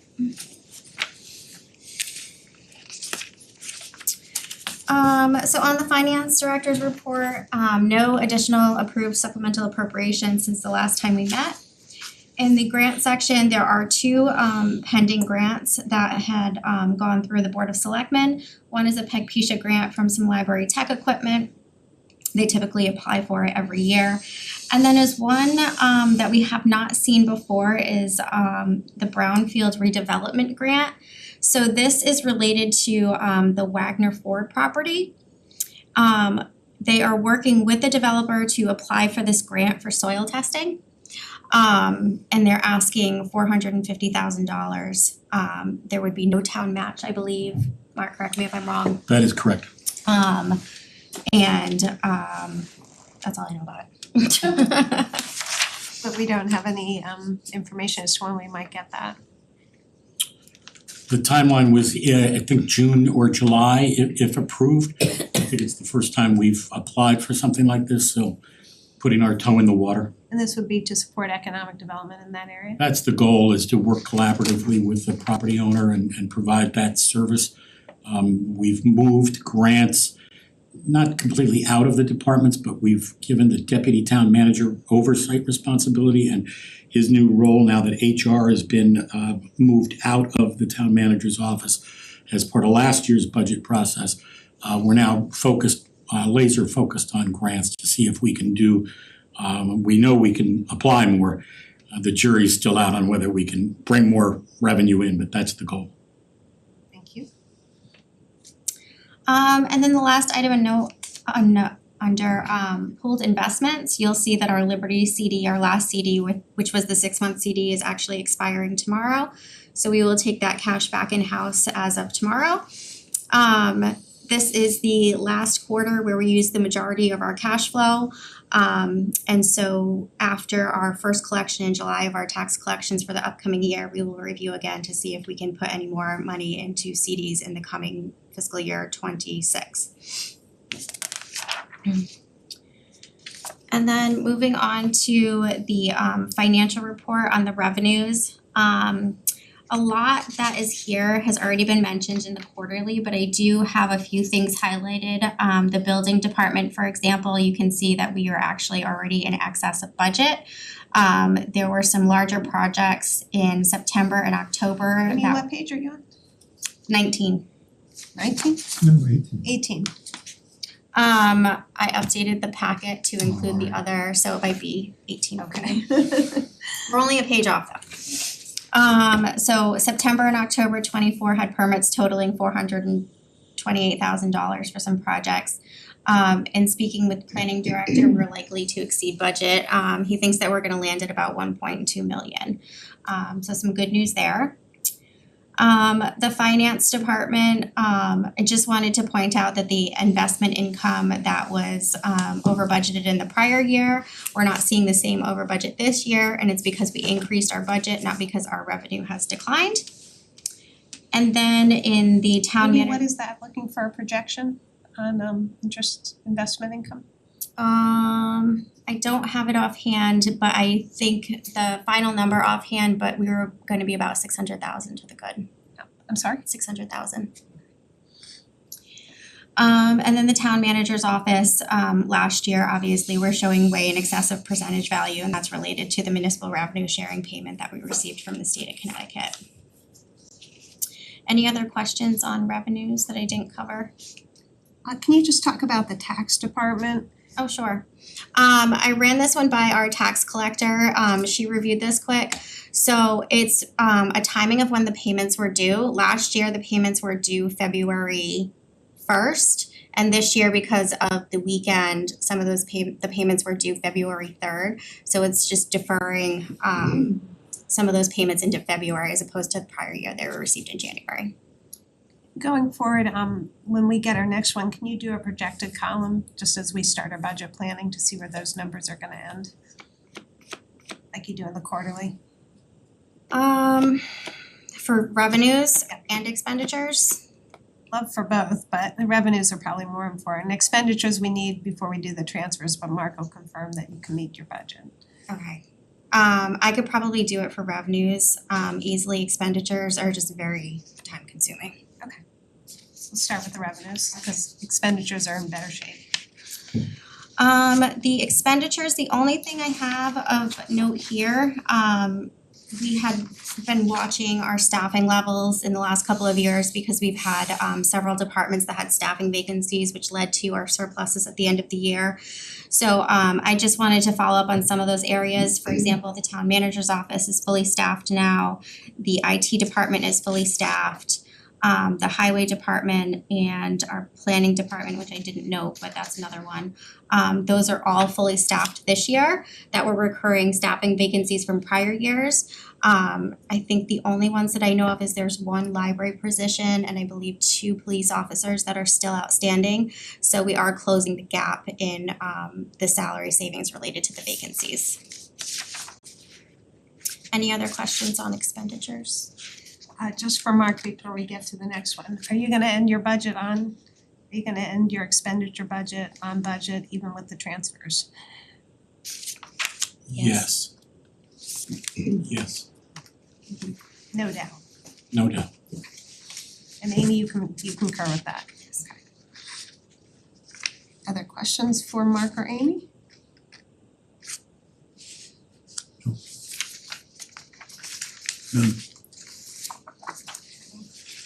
Alright, so I think we are now ready to go into transfers. So for members of the public who are watching this and paying attention to what's happening at the national level, this is why this matters.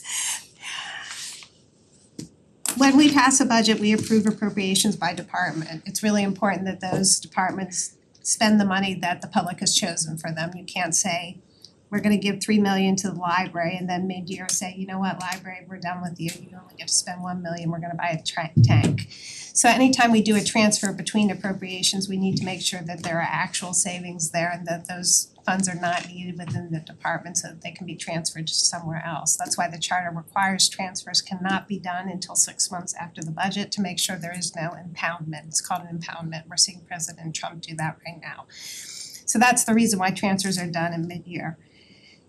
Appropriations increase the department level, so we're doing supplemental appropriations and the funding source for many of them are gonna be transfers from savings in one appropriation to another, but it's still a supplemental appropriation for the department. So it's both the supplemental appropriation and a transfer. So with that said, Amy and Mark, why don't you walk us through what we're doing and why we're doing it? Sure. So first, starting with the departmental transfers, you'll recall during budget season that we budget a contingency line item. This is for our unaffiliated staff as well as our union staff that has not finalized negotiations yet. So you'll see that in the memo on page 24 or perhaps page 23 in your packet. You'll see that we have 3 unions that have closed negotiations and we have been contractually required to pay out those negotiated amounts. So for CSEA, $121,000, the police department $118,000, AFSCME $70,000, and unaffiliated $52,000. So total contingency payouts where we're gonna take that money out of the contingency line item and we are gonna distribute it to the departments where those individuals are being charged for their payroll. So that's the biggest one. Just for members of the public and as a reminder for this board, we asked the Director of Finance to do this mid-year as opposed to at year end so that we could sort of see where the money is and how that's done. So thank you to Mark and Amy for coordinating that. And then beyond that, we have a few department requests that we are asking for. The IT department is requesting utilizing savings from the current year, $40,000 for the website redesign. The Parks and Rec department experienced some storm costs during the year during the August microburst, and they had some tree and debris removal that they had to take care of. They are concerned that they would be short in the upcoming season, so requesting a transfer from savings to be able to support their regular operating budget aside from the microburst expenditures that happened.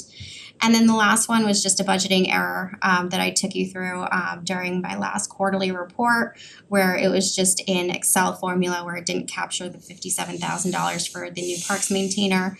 And so we're just correcting that through the transfers utilizing the current year savings. Open it up for questions.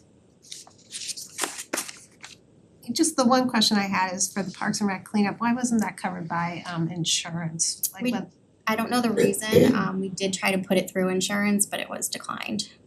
Mark, can you look into that? Like why wouldn't a fence be covered or something? Sure.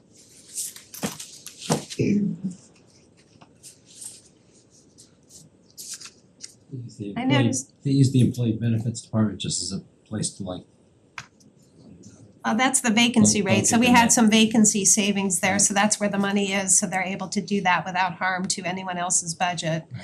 I mean, in an ideal world, to your point, and other towns do it, we wouldn't do the benefits as its own department, each, like the police would have salary, wages, benefits, and health in each department, it would make it cleaner. But that I think is a little bit complicated, I don't know, we did actually ask for that breakdown, I don't know if you have that, how those break down, or whether you're able to show that at some point. I don't see any reason why we couldn't roll it in a next cycle. I couldn't put my fingers on it right now, but I do understand the need to have that level of detail. So, yeah. But yeah, that's where the savings is when you have vacancy, it's in both in the salary and in the benefits, but the benefits we just lump together in another department.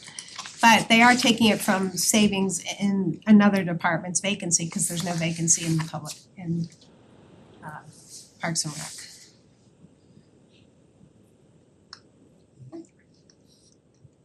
Questions? No. We cannot obviously approve those unless they have been approved by the Board of Selectmen, just confirming that the Board of Selectmen has recommended these. Yes.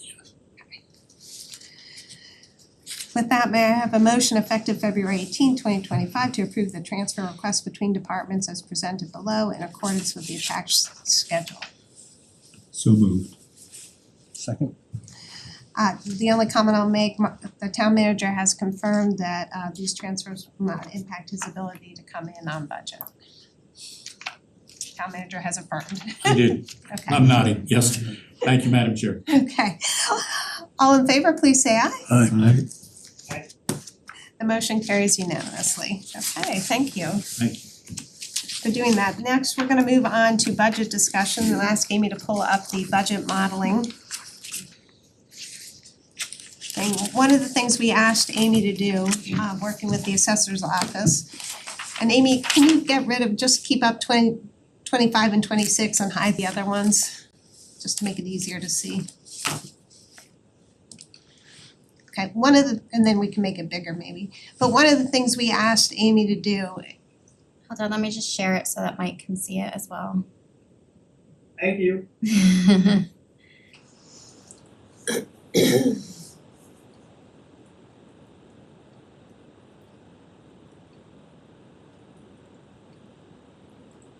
For members of the public, the state has implemented a new depreciation rate for motor vehicles, which will cause the town to lose grand list dollars, but it will cause some residents, and in our case, most residents, to receive some savings on their cars. We asked Amy to do an analysis similar to what we did with the revaluation, because we knew during revaluation, the median tax increase was gonna be 518, but everyone had different tax increases depending on the value, how their value of their home changed, and it's gonna be kind of similar with the car tax.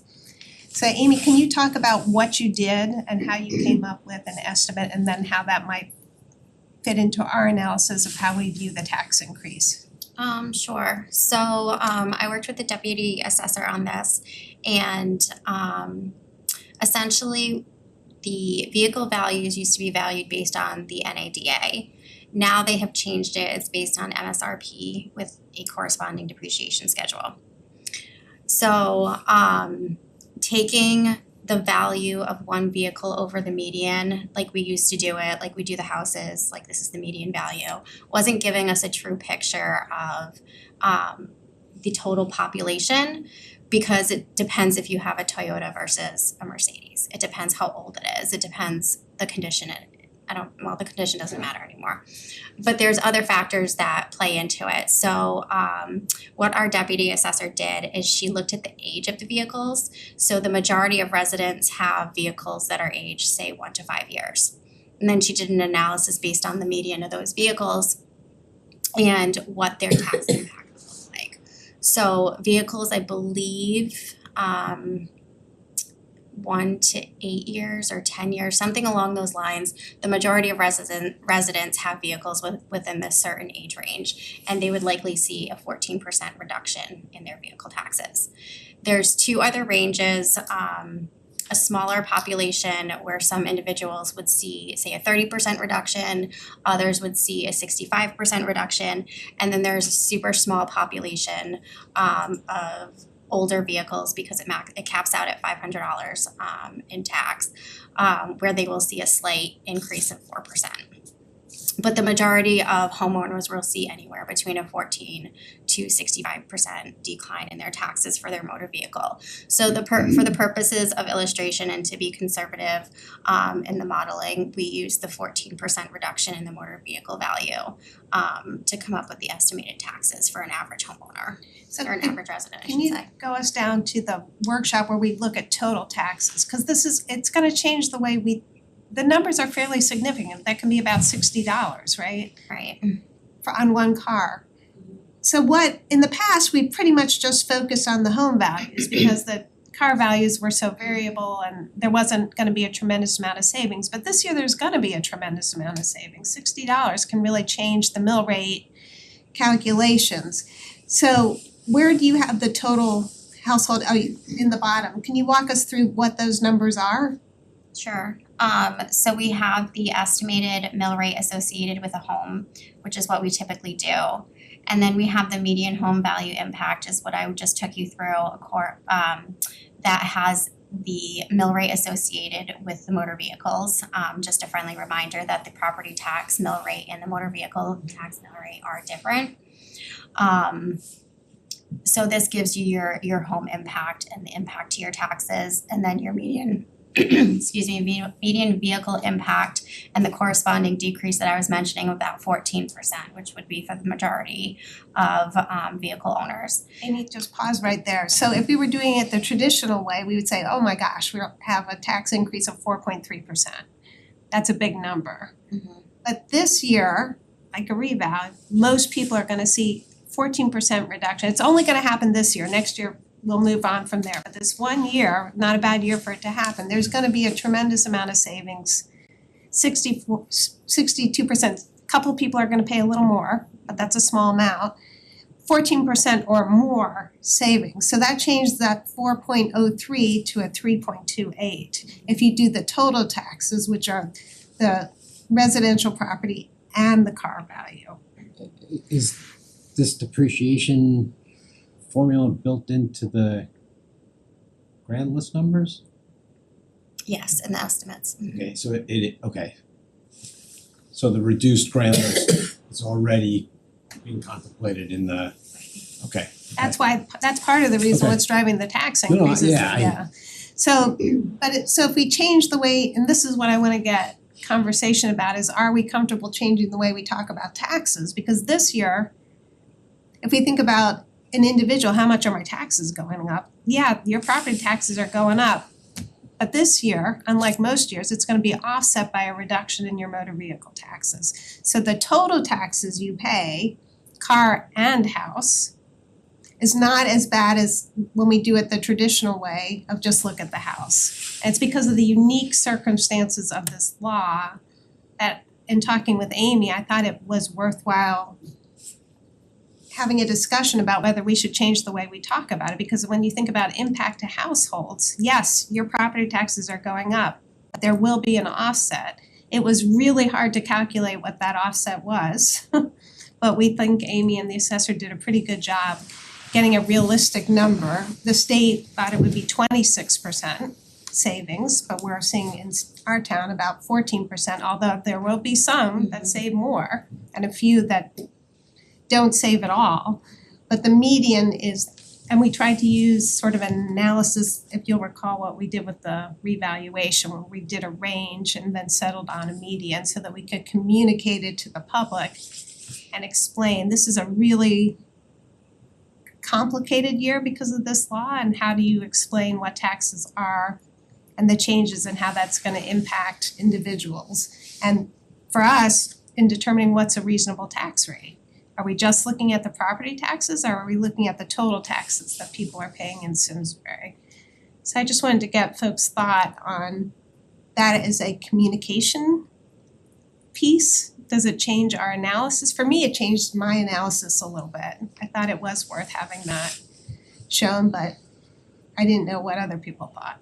So I'll start by admitting I'm a little dense here.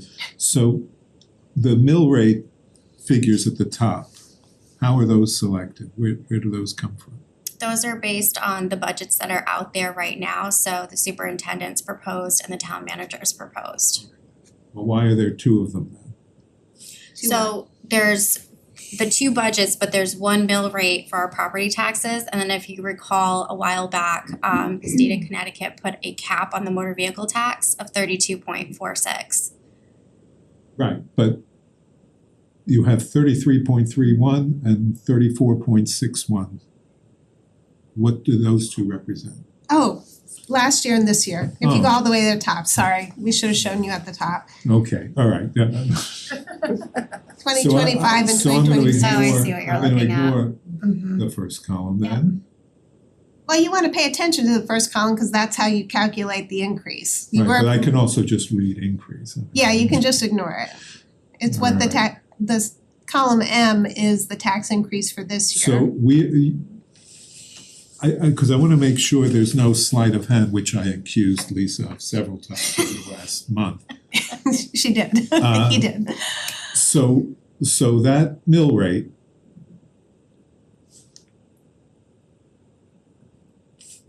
is what we've been talking about. If we take the proposed budgets, the current proposed budgets of the Board of Ed and the town manager, or the superintendent and the town manager, which are both in excess, I understand, of the guidelines we provided. We get a 4.03% increase in the property tax. Yes. But we're still paying the total tax levy, even though we're ceding a certain amount on the we're gonna collect less on the auto tax, but we're still gonna pay our bills. Yes. And the total household impact there is which is much closer to where we said we wanted to be, Did you get 3.8? 3.28. Yeah, so Amy, can you go back up to the top?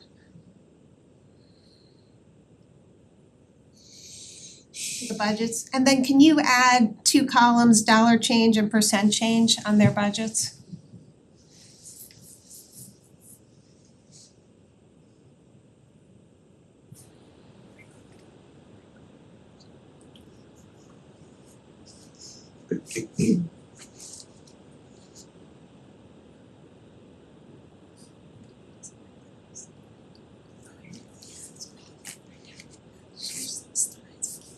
And go all the way down to the total gross expenditure change.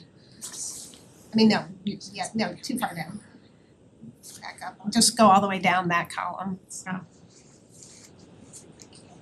So like, yeah.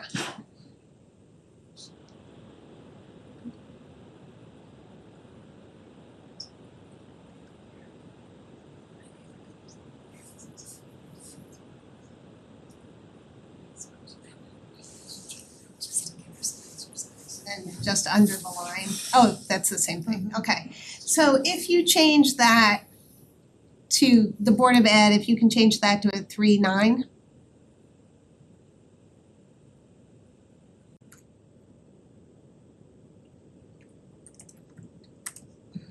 Change the Board of Selectmen to a 2.9.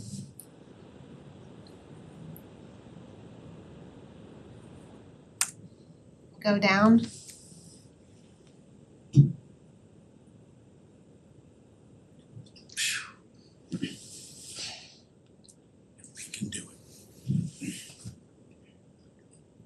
Suddenly we're at guidance, we're awfully close, our guidance was 2.5.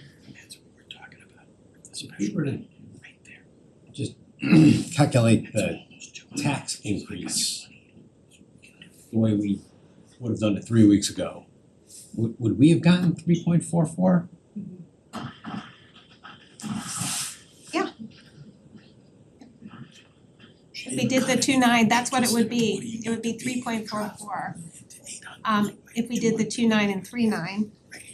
We're now at 3.44 tax, that's still the property tax increase is 3.44. Are you thinking the budgets are too high, Todd? No, I'm just trying to figure out where's the motor vehicle impact would that have just been 3.44 also?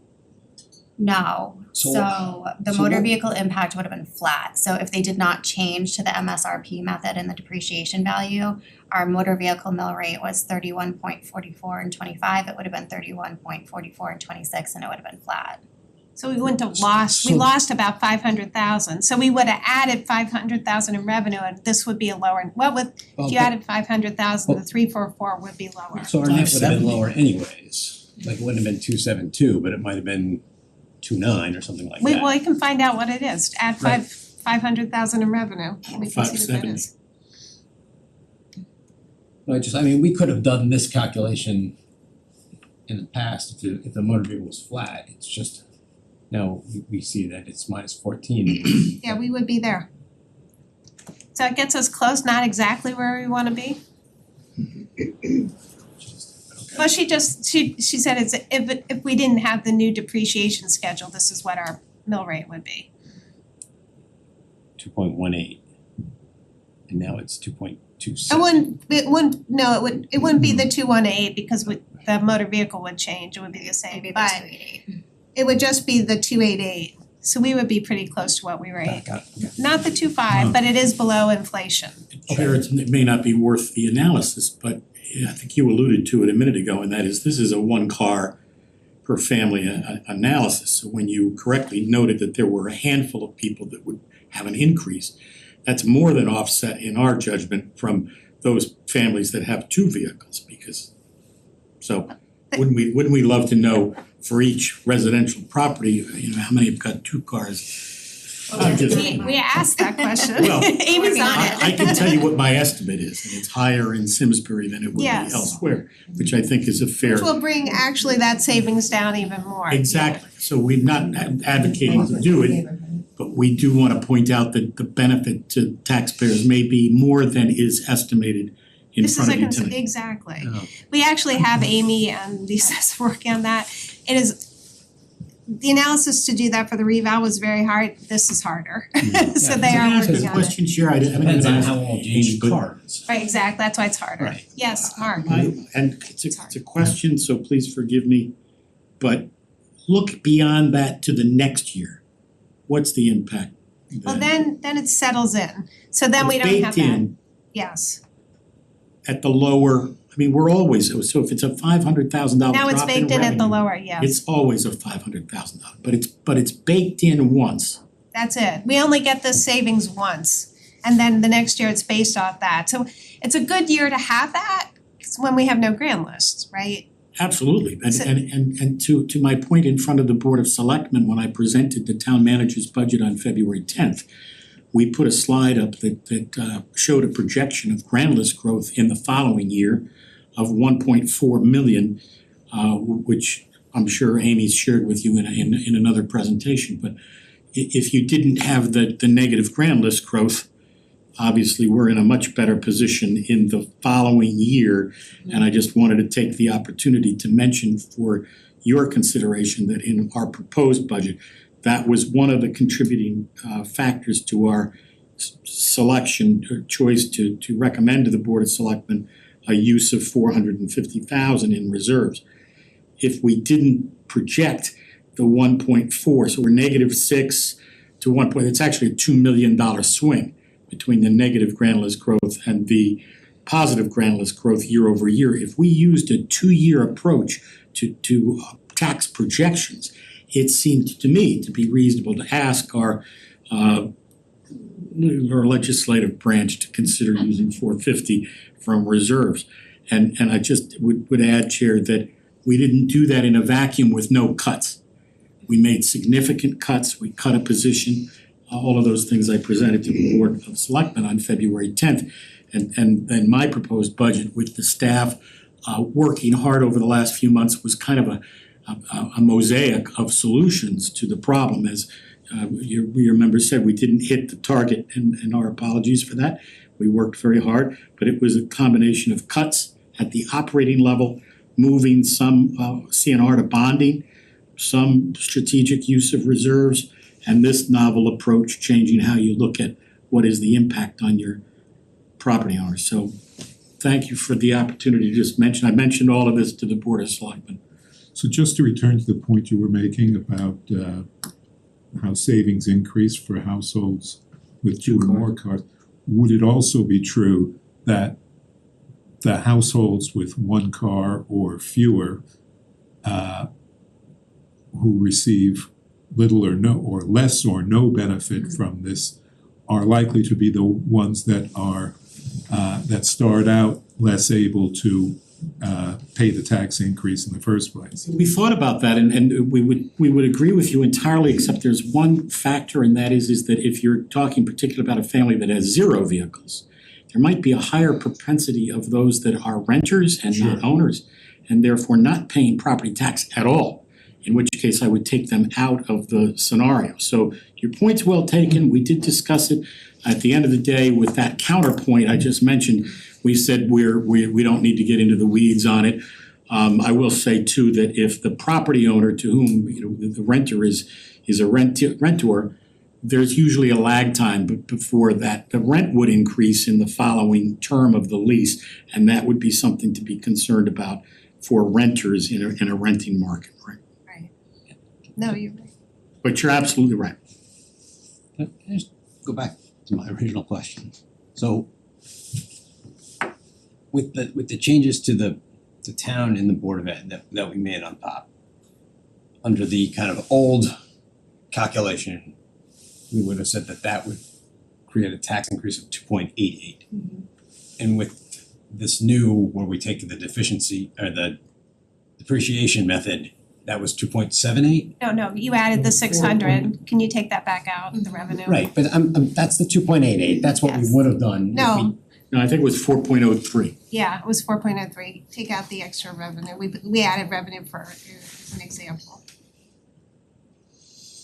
So on the municipal side, it was, I was struggling to be under $1 million as an addition. And I'm not sure whether this is net of the increase proposed for building. That's not my question though. So if I put it back to the town manager's proposed at 3.5 and the superintendent's proposed at 4.37, if we looked at it like we looked at it last year, we'd be seeing a tax increase of 4.03. The median vehicle impact would be flat, because the mill rate here does not change, only the property tax mill rate changes. So when we say this is what we think the average tax rate is, we only look at the house. We don't, Traditionally, when we do it, but this year I'm proposing that we need to look at the total because there's a majority are gonna have that. I understand that, but I'm just asking what it would have been.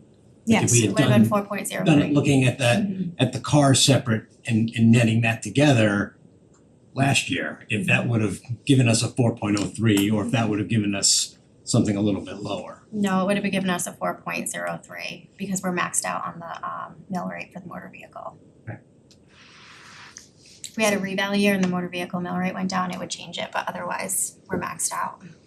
Yeah, I mean, I just wanna make sure that if we're going to use this to explain to the taxpayer that they're not like, well, what would this have been like last year if you had calculated it the same It would have been way? 4.03 with or If I- without the motor vehicle. If I could just thinking out loud, it all comes back to the state of Connecticut. And I have some great conversations with your chair about the state, unfunded mandates and everything else, but the change in the valuation methodology for the assessment was made at the state level. And what it does, all other things being equal, is it drops the grand list for motor vehicle and it says to towns, you're on your own, figure this out. And it creates a hole in our budget that was created, in this case, by the state of Connecticut.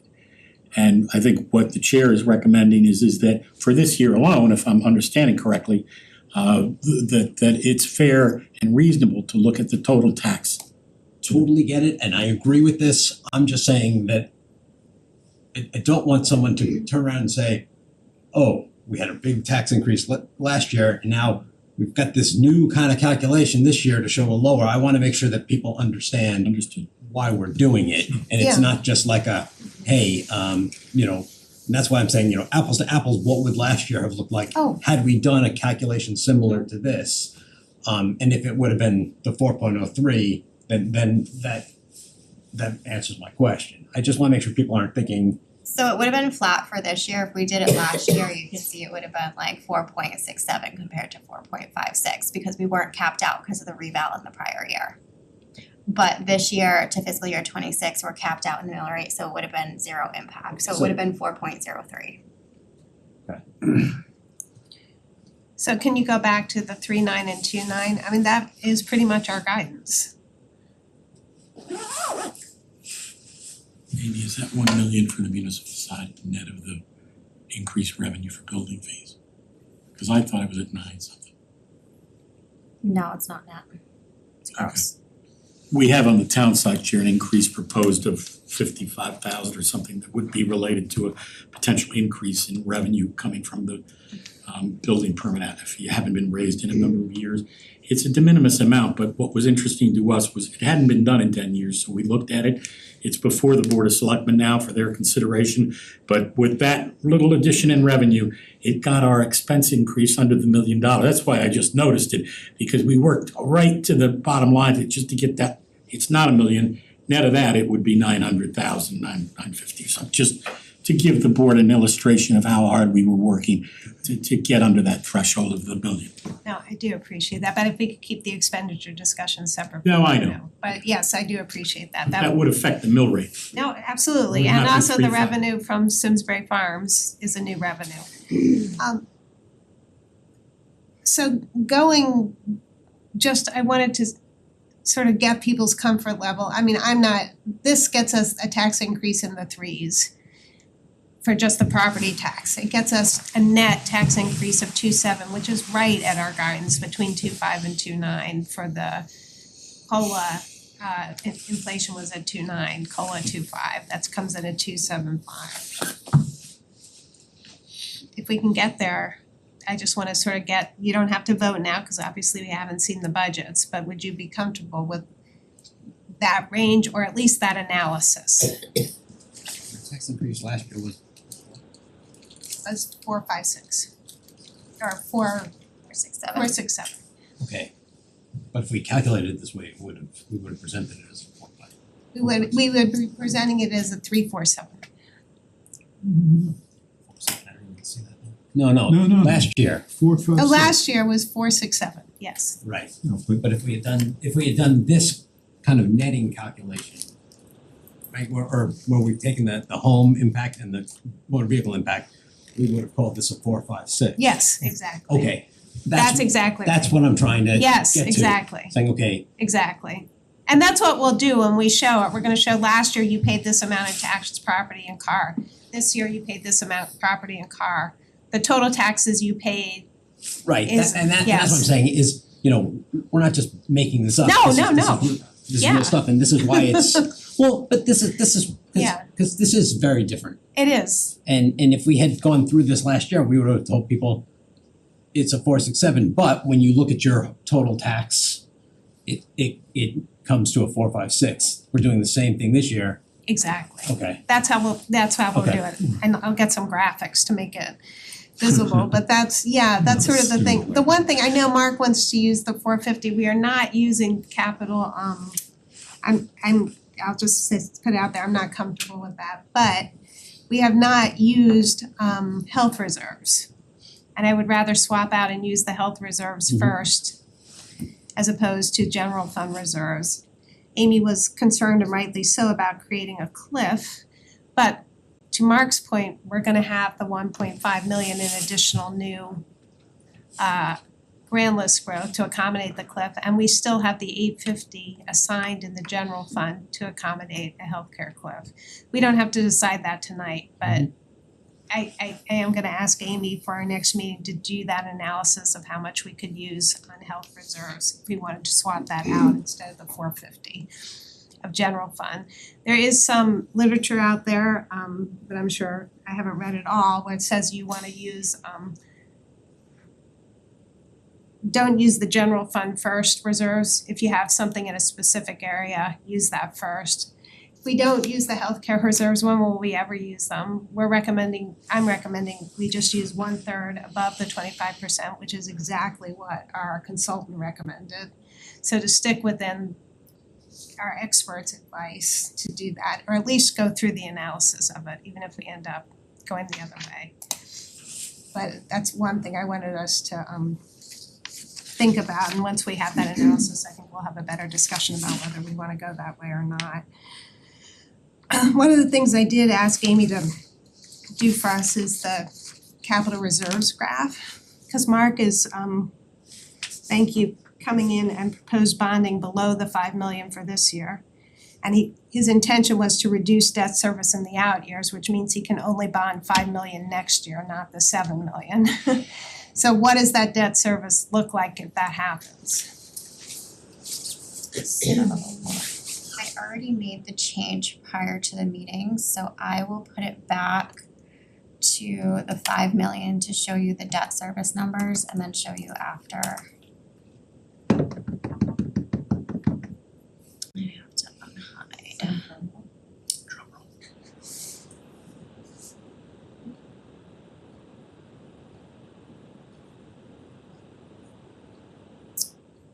So if I unhide this.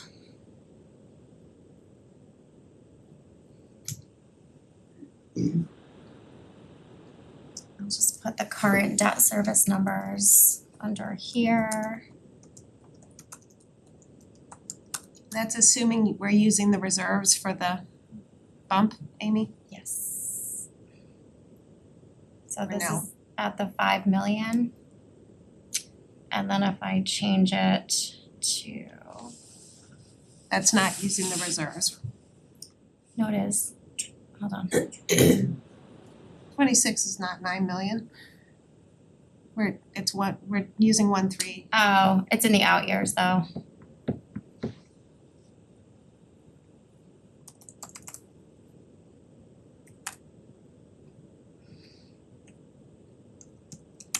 There we go. And then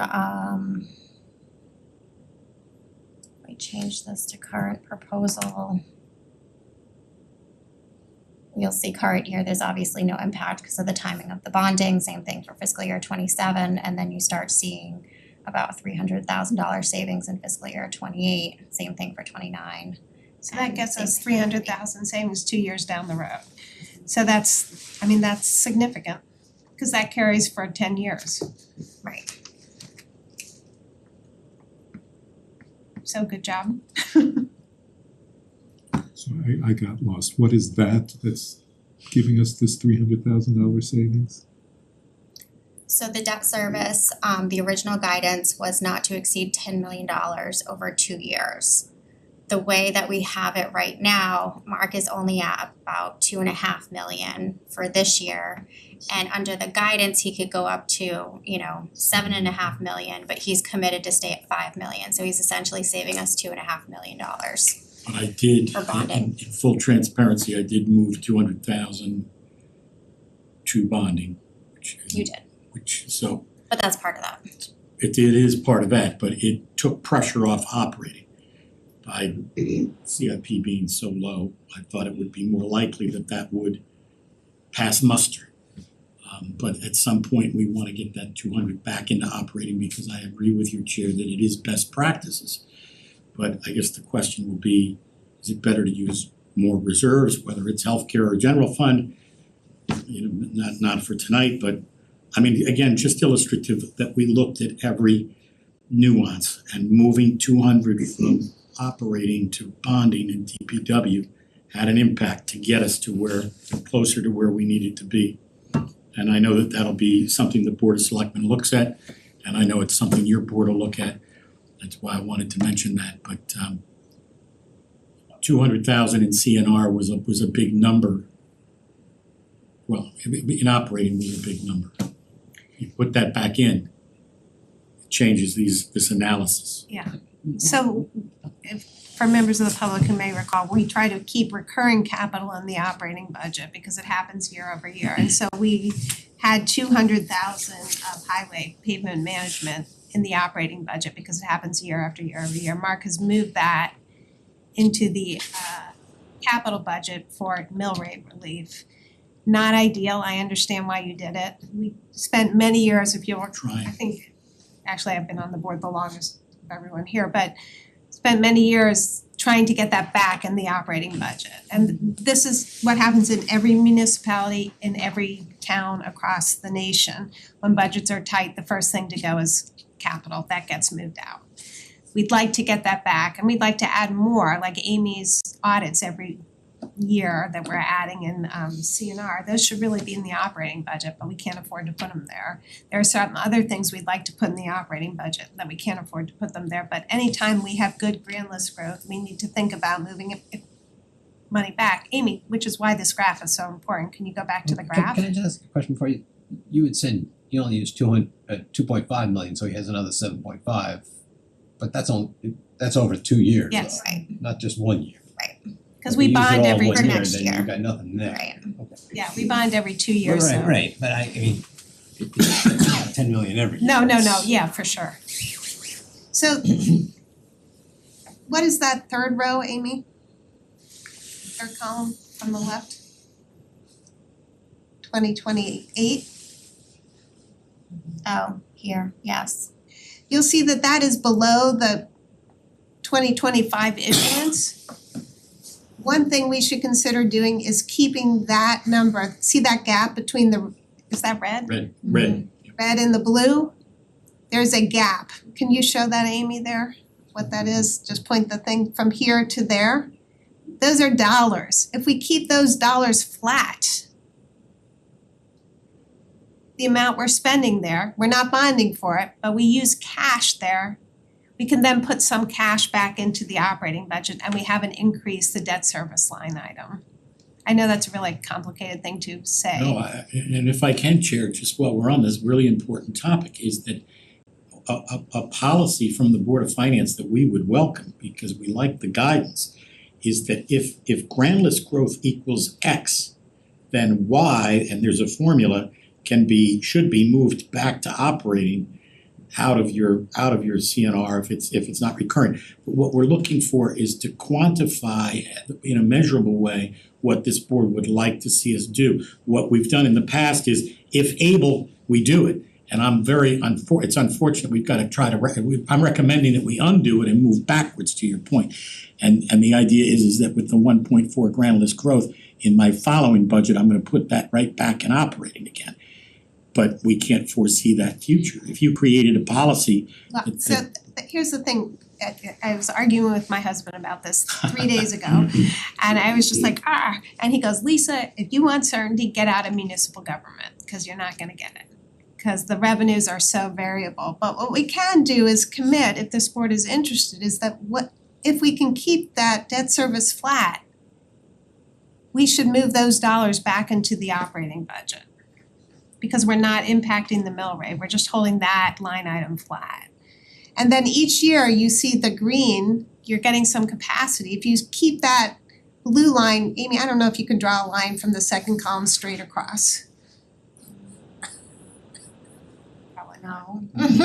Can you take the thing and just go straight across and show at the top of that? Yeah, and go straight across. No, just with your hand, just with the marker, just go. With the cursor. No, like. Horizontal, like this. Yes.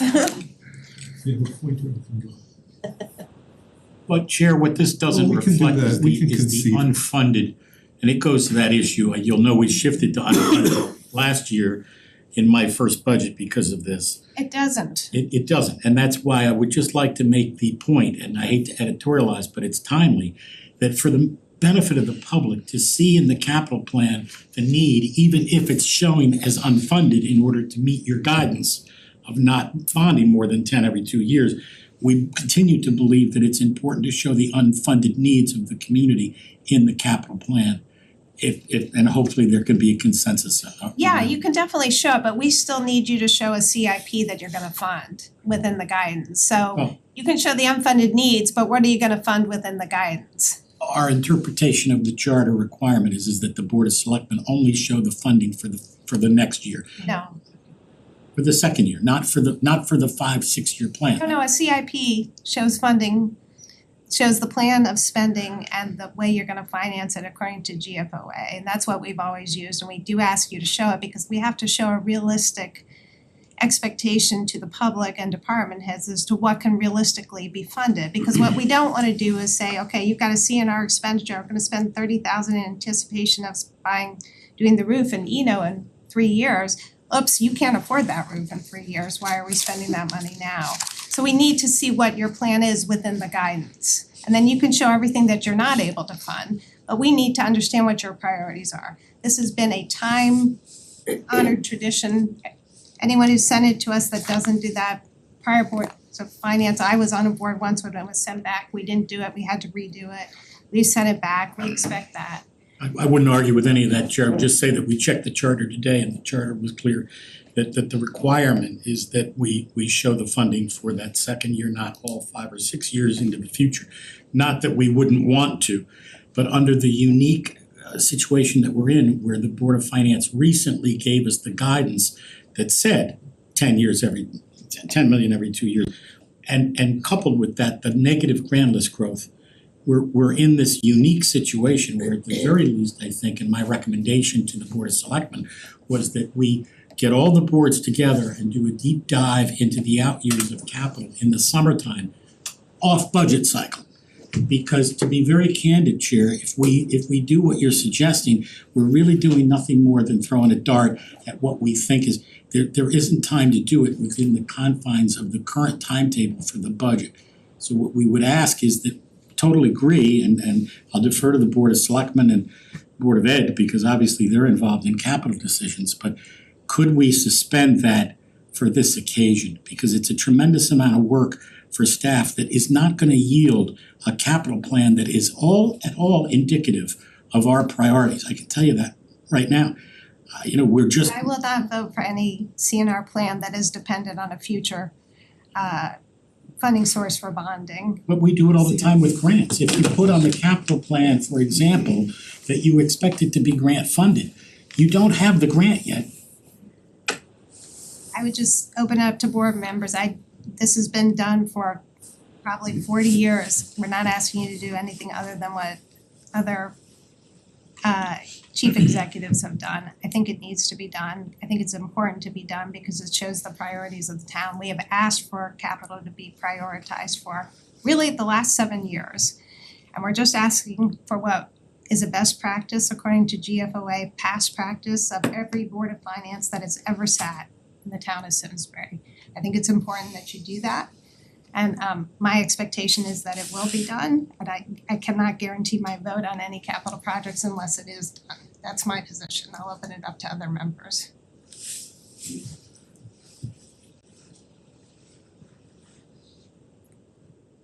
We're all looking at Mike. What? We're all looking at Mike. Yeah.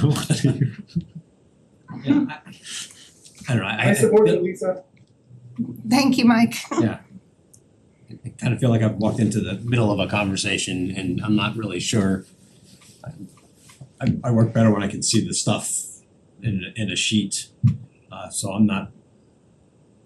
Right, all right, put up Mark's capital plan right now on debt service and show us what we got.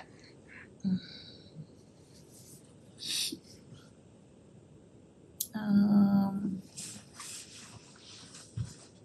on. Just import his CIP. Yeah, except this isn't my computer, so I have to transfer it.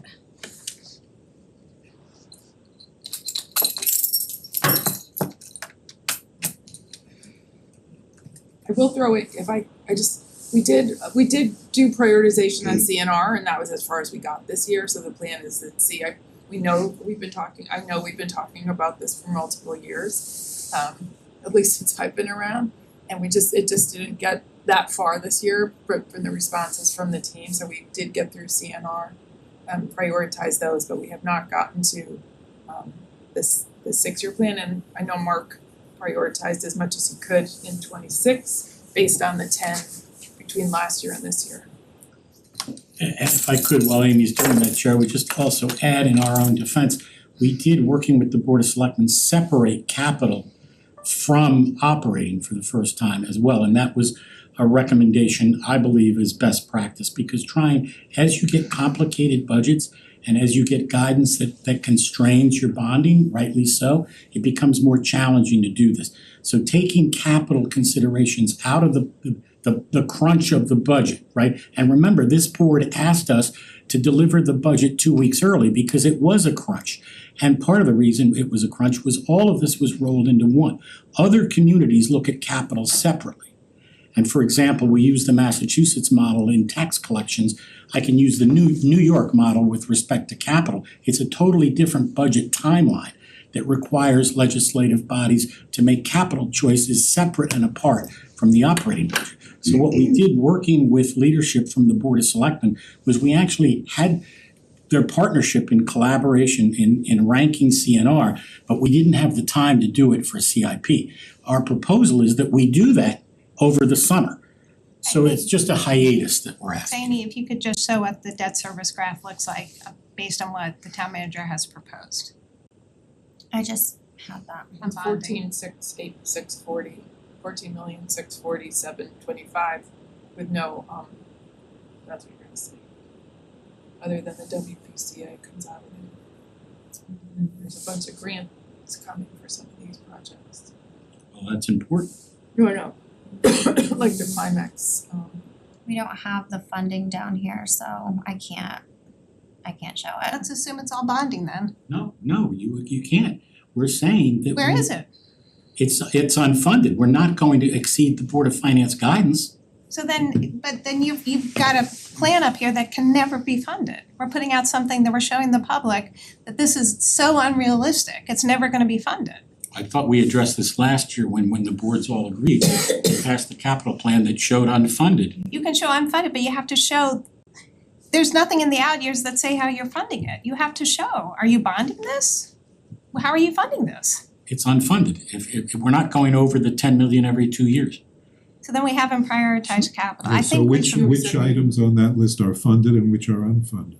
My answer to that is that if the board requires that that exercise to be done under these circumstances, I don't know that we'd be picking the right priorities, because despite our best efforts, we weren't able to prioritize CIP. We prioritized CNR.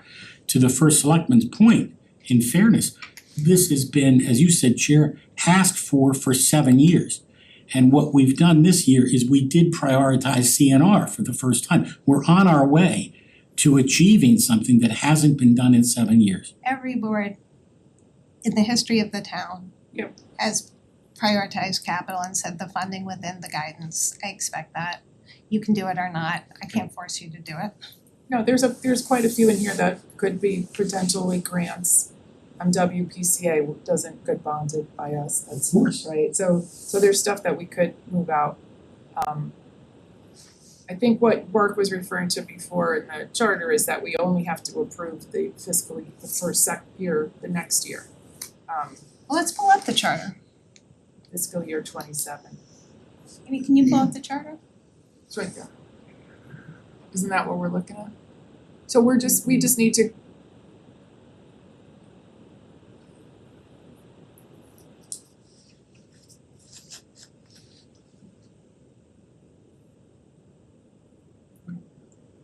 Capital improvement plan. I think we'll just go ahead and do it, Chair. We've got time until March 11th, so we'll withdraw the request. I just want to, for the record, state that in my professional career, in the cities that I've worked in, the capital plan, it gets less accurate as you go out, year 1, year 2. That's just natural in any community. But in a community that's constraining the bonding to 10 million every 2 years, this board changed the dynamic. You say that this has been provided for 40 years, and I have no reason to question that. What I'm saying as your town manager is that the landscape has changed. And what we need to do as a town, in my view, is get the Board of Ed, the Board of Selectmen, and the Board of Finance in a room and take a deep dive at CIP off budget cycle so that we can clear it up and the community can comment as well. I'm really not qualified to say this roof before that roof. I don't know how I would do that. Well, we funded capital master planning to give you the tools to do that. We've done that on the town side and the Board of Ed side. The purpose of that was a GFOA best recommendation to help with the prioritization and capital to do that. So a lot of this isn't your fault. This is building on 7 years of frustration that we can't get this, but I've done your job. I've been on boards that have prioritized. I know it can be done. And I think it's important to show what it is, and you can say, yes, under these constraints, there's gonna be a lot we can't fund, and then we can go to the public and say, do you wanna spend more taxes? Do we need to find more dollars? What choices do we wanna make as a community? But you have to, the definition of a CIP is not, oh, something Lisa came up with. There's actually a definition, and it's GFOA gives a definition, and they have this whole guidance on what it is and what should be in it. And the reason why you have it, and we always follow GFOA best practices. This is consistent with what every board ever in the history of the town has asked for. I don't think it's unrealistic to expect it. I understand that it changes every year, and we'd like to get it to a point where we can be more regular to the extent we can. There is a process to change the CIP. It requires 4 votes of the Board of Selectmen to change if it wasn't on there the prior year, which is why it's really important that it be on there. But GFOA literally says, don't give me a wish list. If you're doing a wish list, you haven't done the CIP. They literally use the words no wish list. That's what we're trying to avoid doing. Your point's well taken. We'll find a way to get it done. You wanted for just continually all 6 years, the funding mechanisms proposed. Last year, we did an unfunded bucket. You can show below the line. Still do the unfunded bucket, cause that helped. Some things we didn't know. Just if for the they'll ever record, happen. we're doing this without the consultation that should be applied to this, and we're doing it during the budget cycle on a tight timeline, in a year when we've delivered it early and we've met all the guidance that the Board of Finance has given us to date. I can guarantee you that if you take the capital plan that these boards approve based on what we've talked about tonight, and you look at it 3 years from now, my point will be self-explanatory. And so from my point of view, with all due respect, Chair, it's a lot of work to ask us to prioritize things when 98% of it can't be funded under these guidelines anyway. It's a big ask. When I became town manager, the first question I got asked by Lee Erdman was, how do you feel about another school construction project before we had finished Latimer and the millions of dollars? I don't know how to answer that. I don't know what the priorities are, where that project should be in the capital plan. I just admit my inability to give you a meaningful plan that tells the community what is going to happen until you give us the opportunity to put everybody in a room this summer and take a deep dive in it. But I've made my pitch. I appreciate the board's concern, and we'll move on. We'll get it done. Thank you. Amy, if you could show though, Mark, if you don't want it, I'm not gonna tell you not to do it, but if we could see the funding plan, the debt service will be quite high. I am not going over the 10 million. In fact, I'll do exactly what I did this year, Chair. I will be below it. But I can't do the analysis of what that costs the community. That's why I'm passionate about this. When you defer capital projects, you incur all too often a higher cost. Until staff can do the analysis of that, look at likely inflation rates, putting a capital plan together it shouldn't just be throw a dart at there and say, well, 5 people think it's more important that we do No, I the work. absolutely agree. That's why GFOA has standards and they have best practices, why ICMA has things to do it. Absolutely. We'll get it done. Thank you, Chair. All right.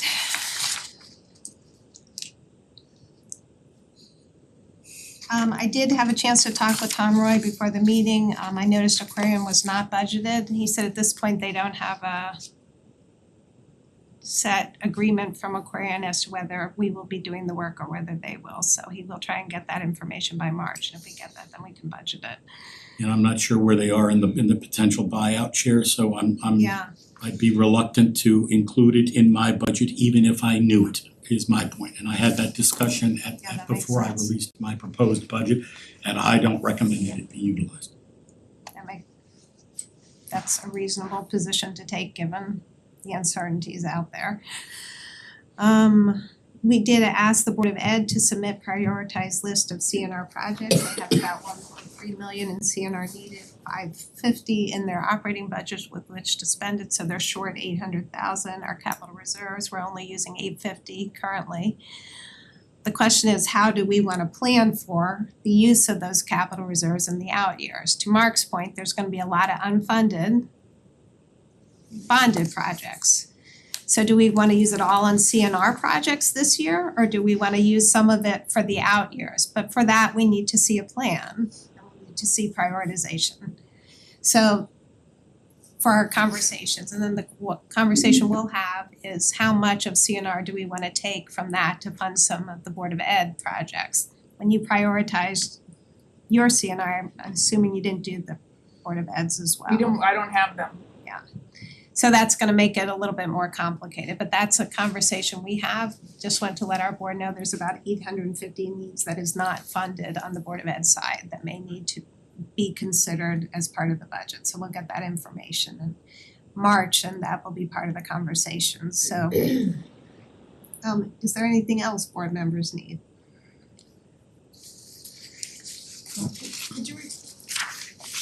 Lisa, could you repeat what you said about the Board of Ed needing 850, what was that? They have CNR needs that they did not submit to you, but when Bert and I were at their budget workshop, they identified 1.3 million in CNR needs that they needed. They have a CNR payback like you do, 416, I think theirs is 550. Yeah. So you take that off, that leaves 850 that isn't funded. They have tapped nothing in capital reserves. The Board of Selectmen is tapping 850 in capital reserves. Should we use some of those capital reserves to fund the unfunded CNR needs of the Board of Ed? It's really hard to know how to use the limited resources when we don't know what the out years need, how we're funding the out years. If they're all funded by grants, then we can use more CNR. If all of it's being funded by bonding, maybe we can't. Oh, and just to throw one thing out there that the Wall Street Journal just reported on. The Trump administration is considering making municipal bonding no longer tax exempt, which will cause our borrowing costs to shoot up. And actually may dry up a funding source because people may not buy them anymore. So that's one thing we're gonna be dealing with. So how much do we want? There's so much uncertainty there, but key to all this is prioritization of capital. And I appreciate your willingness. I understand that what we do this year will probably need to be readjusted over the summer. But for multiple years, we've heard we'll do it over the summer and it never gets done. Yeah. I just have a question, how do we, we talked in. I'm not doing both. I don't know what you're saying. I'm talking. We're either doing it now or we're doing it over the Yeah, but I'm not summer. talking about that, I'm talking about CNR. Okay, I'm with you. Now you made me lose my train of thought. So we when Mark presented his budget, we talked to Amy and Melissa, we're gonna get the numbers of what's in the capital reserve fund so that we would know exactly. Cause you, at one point, I believe there was whatever's not being used for debt service could be used for capital this year, correct? So now you're saying, I don't know how much, I don't off the top of my head, but what I'm hearing now is we may have to cut back what we plan to do by 600 because of the Board of Ed? No, you're fine. The question is whether to use the Board of Ed's to pay for some of the Board of Ed's project with capital reserves, because you didn't use very much capital reserves. But to Amy's point, are we gonna have the same kind of budget surplus in the years forward as we've seen? And likely not, because we're seeing the state cut back, the interest investment income is already coming down. Mark did a good job with his budgeting, so we're not gonna see the surplus in extremes that we had seen, with the HR, the vacancy rate is coming down and that much improved there. So lots of good things. But I agree, Mark, I mean, we need to take a big picture look over the summer, what we're gonna do long term with capital and how we're gonna manage that and how we're gonna manage a school project and all the unfunded needs that we have there. But to do that, we need to sort of see what the plan is. And I have no problem doing it over the summer deep dive with all three boards. So it'll just be, it could be revised, that's how I look at it. So, The last time we had to send it back, I believe 2 members of the Board of Selectmen did it within 45 minutes. It doesn't, that was a few years ago. I reviewed every capital plan for 10 years, and there were a large number of projects that kept getting moved out. And in every budget cycle, moved it out. Well, you obviously didn't get it right when you put it in year 3 in the first place. If it went to 4, 5, 6, it became, when I walked in the door, almost a joke, quite frankly, that things went to years 5 and 6 to die because there wasn't the will to take it out altogether. right. Is that, if that's your recollection, there were things in the capital plan that never got done. I think you both made a lot of good points on this issue, and we need some time to digest them. Separate meeting just for this, yeah, cause I mean, we can probably talk about it for another 45 minutes and we have more stuff on the agenda. Okay. I'm not staying for that later. I don't think we have more stuff on the agenda, do No, we? minutes. Oh, we have minutes. We have minutes. The one thing about the executive session has been canceled because the person who was supposed to present it is ill. Okay. So we do have that. Thanks for sticking in. Yeah. We've approved the transfers, right? So we're on to the minutes. Yeah, I mean, and it'd be nice to have that conversation, but I'd like to have the stuff in front of me with, you know, cause I have no idea what some of the numbers are that are flying around, and I like tick and tie, and it's too hard to do it in the air. All right, so we have the minutes for December 11th, 2024 special meeting. I'll open it up for a motion to approve those. I move to approve those minutes. Second. Any discussion? I just, Amy, I gave you my changes, were those incorporated? Okay, fine, yeah. Is that, okay. Thank you, Art, for approving those. All those in favor, please say aye. Aye. The motion carries unanimously. We also have before us the minutes for January 21st, 2025 regular meeting. May I have a motion to approve those minutes? So moved. Second. We'll go with second with Art. All those in favor, please say aye. Aye. The motion carries unanimously. Move to adjourn. And may I have a motion to adjourn? Second. Amy will reschedule the cyber security update for sometime in March. And so we'll get that information when. Thank you, Chair. All right, thanks everyone. For over 40 years, SCM has been the voice of our town, bringing us together through local programming, education, and live broadcasts. SCM isn't just about television. It's about empowering our community, ensuring our voices are heard during government meetings, and celebrating milestones like our high school graduations. But today, SCM faces a challenge. Our funding structure is based on television subscriptions, and it's no secret, people have been cutting the cord. With a shift to internet-only subscriptions, SCM receives less revenue, even though all our programming is freely available online. We need your support. We need your support. We need your support. We need your support. We need your support. Your donation can make a difference. It will ensure that SCM remains open, continues to educate our youth, and keeps our community informed. Thanks to SCM, I've been honing my creative skills, helping me work towards my college degree. SCM is crucial for keeping our community connected. SCM isn't just here to broadcast local events. They're actually preserving Simsbury's history. Join us in preserving Simsbury's voice. Simsbury's voice. Together we can ensure that SCM continues to thrive for generations to come. Visit our website or scan the QR code on your screen to make your donation. Every contribution counts. Thank you for supporting Simsbury Community Media, where your town, your schools, and your government come together.